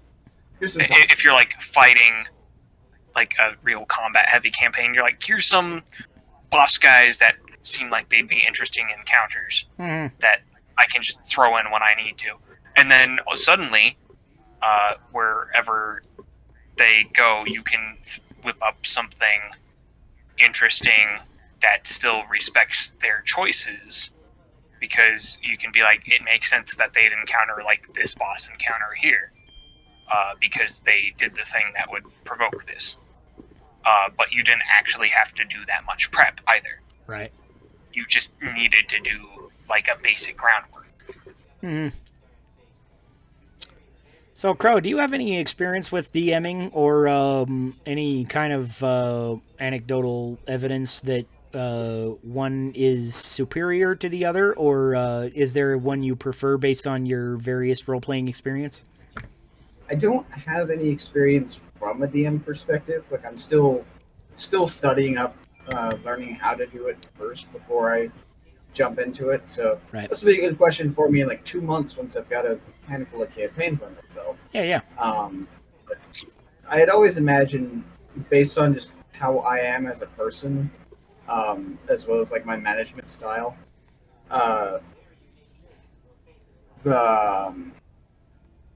would be leaning more towards the preparedness type of thing. Right. Not like fully prepared, but like what Chris is talking about. Like, here's a couple of loose things that I can sort of just fit together like a jigsaw puzzle inside of, okay, they're in this situation and this thing happened, here's an encounter for you. Or, oh, you decided to go up the west side of the town, here's a cave, go see what's in there, have fun. So just sort of have some set pieces, but piece the story together as I go along. Yeah, I kind of take a little bit of the same approach as a DM. I kind of make a generic idea of notes, and I'm like, I kind of point them in a direction of a dungeon, which is not always a dungeon per se. Sometimes it's, this or that, but I always make them in the formula of a dungeon, where it's like, okay, you go into the area, and then there's some kind of puzzles and combat that you have to get through, and you fight a boss at the end. So I design everything from the idea of a dungeon, even if it's, not a traditional dungeon. Sometimes it's like breaking into police headquarters to break somebody out. Sometimes it's, different weird stuff like that. Sometimes I accidentally have that come up when, somebody got arrested and you had to break them out. I think you played in that campaign, Chris. That was one of our super system ones, wasn't it? Where you had to break one of your guys out of jail? I'm trying to think. I'm trying to think exactly, how exactly that went, but it was something along those lines where, like, I had made this kind of dungeon for you guys to go into, and then some of the players decided to get captured in order to break in there, and then broke out of the cell and then started causing havoc and everything, while the other half of the party came in and was trying to break in to break them out, but they had already broken out and stuff like that. I don't remember exactly. But anyways, yeah, generally what I do is I kind of a little bit shoehorn your way to the dungeon, allude to, oh, there's treasure over here, or, whatever story point is over here. And usually the players pick up the hook, but sometimes they don't. And, if they don't, then I'm just not that big of a deal. I always kind of have an idea of what everybody's going to go on. So what one of the things I do as a DM is I prepare a few ideas of what the players might do, and then when they inevitably do something else, I have enough of an idea of what the NPCs and the enemies will react to the first few ideas that I came up with, that I can wing an idea that the players came up with and figure out their reaction based off of that, because I know enough about that's about where I get to. I'm like, okay, I know how they would react to this and this and this. So if they do something else, I can kind of fudge it and be like, okay, so they do this. Okay. Because that's one of the things is player characters are infinitely unpredictable. I do not think I have ever had a situation where, as a DM, I prepared something and the players just went with it piece for piece for piece and just like followed the story that I had laid out and were like, okay, let's follow exactly the, laid out path like a video game will sometimes. They are always like, okay, I'm going to investigate this thing randomly. I'm going to go check out what else is going on in the town. Sometimes they're just like, I'm gonna leave. I'm like, okay, random encounter chart. Whee!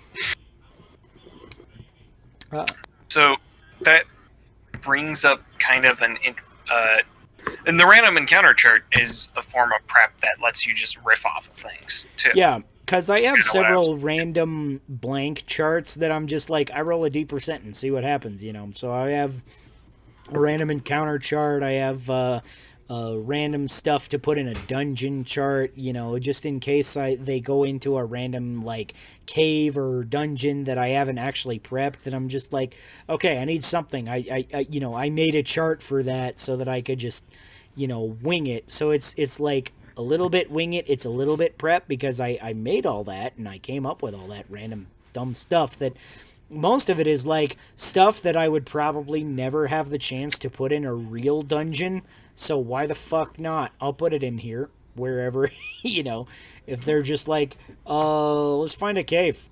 We find a cave. Okay, there's D4 goblins in it. Yeah, or whatever. Yeah. I think, let's see, I don't know if there's a good way of showing this, but I posted a little image in chat of something I prepared, which is a little point crawl where they had a destination, they had a time limit, they had roads to travel along and towns in between those roads. Little destinations, and there was always something interesting. There was like a 1-sentence description for things they could encounter along the road, so it didn't actually take that long to prep. Yeah. And 1-sentence description is enough to like improvise off of if you want to run something. Is it bad that when I saw the High Kingdom of Lumina, my brain auto-corrected to the Holy Kingdom of Vargas? Fire emblems on my brain. I mean, this isn't like out of place. This game. So the funny thing about this game is I described it as 1/3 Breath of the Wild, 1/3 Kenshi, and 1/3 Fire Emblem. Okay, it makes me feel better. So you're not too off base there. But I think the most important thing you could do for correct improvisation or bullshit ratio to preparedness is let your prep just kind of be a seed to riff off of. And if the player is going a totally different direction than you're expecting, then just go with what they're doing and figure out a way to figure out how the world might react to that based off of the prep you've already done. And if you've got absolutely nothing, you can be like, hey guys, I need a break to figure out what the fuck you're doing. To figure out what's off in this direction. I wasn't expecting you guys to be like, you go off on this map, there's stuff that is filled in. Like if they went far to the west, they were like, fuck this thing. I'm gonna go from Kale Trafford off to the west. I'd be like, all right, let me figure out what you encounter along the way. Give me like 15 minutes, and then I will have time to do more in-depth prep next time. I'm not really digging this beer. I'm kind of regretting plugging this pub so much. I'm like, yeah, I normally I really like the Lumpy Ridge, but this one is just like kind of bleh. I'm just not having. I'm not big into wheat beers, and I thought, oh, maybe a lime wheat beer will be nice and refreshing. But it's pretty, especially as it like is kind of warming up a little as I drink it. It's getting pretty gross. Yeah. Yeah. I'm not having a good beer day. I'm kind of lame. I'm gonna have some. Like when I started, I think this was like a 8 was like meh, but now I'm like it's a fucking like 3 or 4. It's just like getting on to me where I'm just like I don't want to really drink it anymore, but I feel like I have to.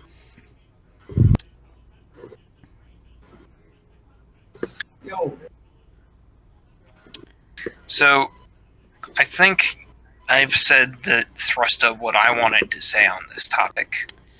Yeah, so, and we really answered the question, is there a correct amount?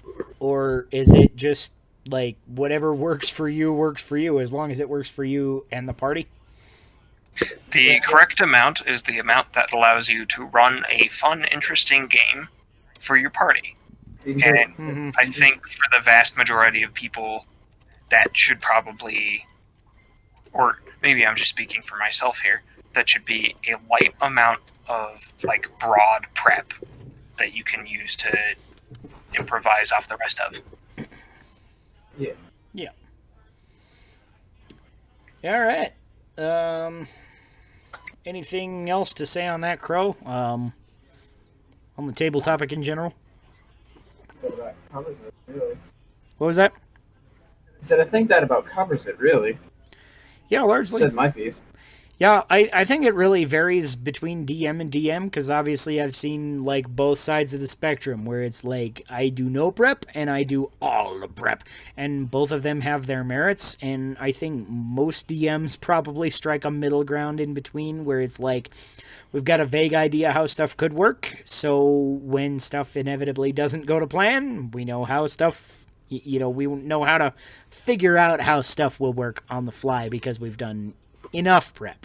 Yeah, so it's not really a correct amount of preparedness to BS.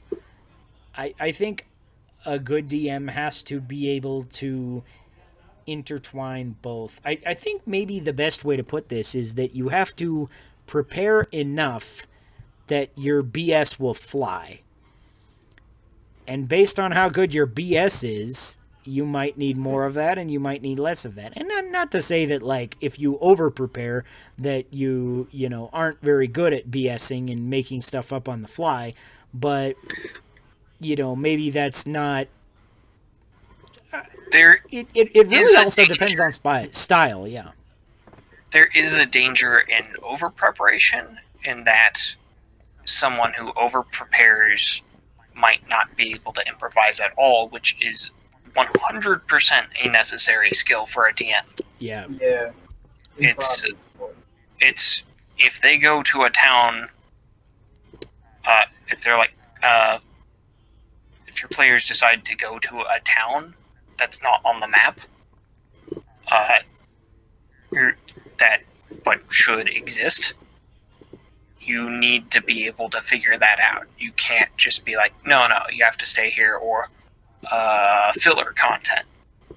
And if that means you've got to take 10 minutes to prep up like some basic things you can run about the town, then do that. Mm-hmm. But you need to be prepared for them to, the players to just ruin your plans. Yeah. One of the things I have about over-preparing is that I've had situations where I didn't feel over-prepared, but the players still, like, went completely bypassed what I did have prepared, right? So it's like they went a different direction that I couldn't anticipate, that I couldn't shoehorn into what I had prepared. I've had this several times, where it's like I've prepared, a fair amount of content here that I'm ready for them to do, that I feel like I can consider, reasonably, push them into the dungeon or whatever. But then sometimes they'll just be like, no, we're not going to pick up that plot hook. We're going to go to this other, completely unrelated thing, or we're going to bypass your entire adventure somehow or another. Not that, there's nothing wrong with that as players, but it's sometimes as the DM, it just really takes you back and you're just like, what do? And so with overpreppers that do a lot of prep, I can't imagine, sometimes I'm, wondering, how much of this prep time is wasted? Not that it's necessarily wasted because you might use it, but how much of this, prep that you've done is never going to see the light of day, in some of these really high prep kind of DM scenarios. Yeah. There's a certain... I feel like DMs that prepare a lot, and know how it feels to have 90% of that prep goes to waste. Mm-hmm. Which kind of sucks. Yeah, it's something weird to me where I've had 90% of my prep go to waste, and I'm like, I can't imagine over prepping every session so much that happens every, once a week. Yeah. And it's also worth having one more thing is it's good to, if for whatever system you run, it's good to have a toolbox of stuff you can just pull out of. Yeah. If you're like, we're going to a random town, you're like, I have a random town generator I'm going to roll on. It's got infamously smelly fish in a desert region. It's an oasis town. Okay, cool. We're good. There's a secret death cult in the town. I'm not supposed to read that part out loud. Whoops. Sometimes I've had that where I've read aloud or non-read aloud text out loud and been like, oh fuck. And sometimes I've actually written it in because of that, to read dumb shit into the read aloud text, a DC 16 spot check will reveal that this guy is hiding right here. Oh, wait, this was supposed to be non-italicized to indicate that it's not read aloud text. Oh well, I guess you can all roll spot checks. Anywho, I think that's that. Yeah. So, thank you for joining us on Drink to the Past. We'll be back next week with me and Chris, and maybe other people. We'll see. Depends on what's going on and all that stuff. So, let's all shill our shit. So, Crow, tell them about yourself and your various doings. I do many things, but so far I have done nothing. I tried to do YouTube and Twitch, and for two guys playing Zelda, and still working on the brand name, but I'm always Crow. Sometimes it's Crowbird or Crowbird Cannon, or changed my channel name recently to CrowJL. Long story on that. I'll get into that another day. But yeah, you can find me around. If you check the subscribe channels list on Drink to the Past, you can find me there. But I also write for two guys playing Zelda. Sometimes. It's been a year since I've done that, because I'm working on a big thing. And once I get moved into my new house, and I get my office set up, then I can actually start doing shit again. So soon, I've been saying for the last few months, but hopefully for real soon. Yep. And of course, good old co-host Chris. Hi, I'm Chris, still angry about current events. Audette. Kermit. What was it? Kermit Portents? Kermit Portents? What portents does this Kermit hold? Kermit sense. Yeah, you can find an adventure I wrote that's broadly compatible with D&D on Drive-Thru RPG. It's called House of Flowers. You can pick that up for whatever price you like. You can also pick up 5 Cataclysms Core Rules Beta Edition, which is a role-playing game in its own right. Co-written by me and another guy who sometimes shows up on this podcast. That's also pay what you want. Still, it's like the equivalent of early access for tabletop RPGs. My co-author there has also written quite a few adventures of his own that they all cost money, but I would say most or all of them are worth the price and then some. Like, you can get some good fucking dungeons. And those are available on DriveThruRPG. Under the publisher name 5 Cataclysms, which I should probably say. So yeah, go check those out. And of course, as always, I'm your host of Drink to the Past, Sean Michael Patrick Thompson. You can find me on twoguysPlayingZelda.com. I published a thing a little bit ago, and I've been working on some things occasionally, unlike Crow.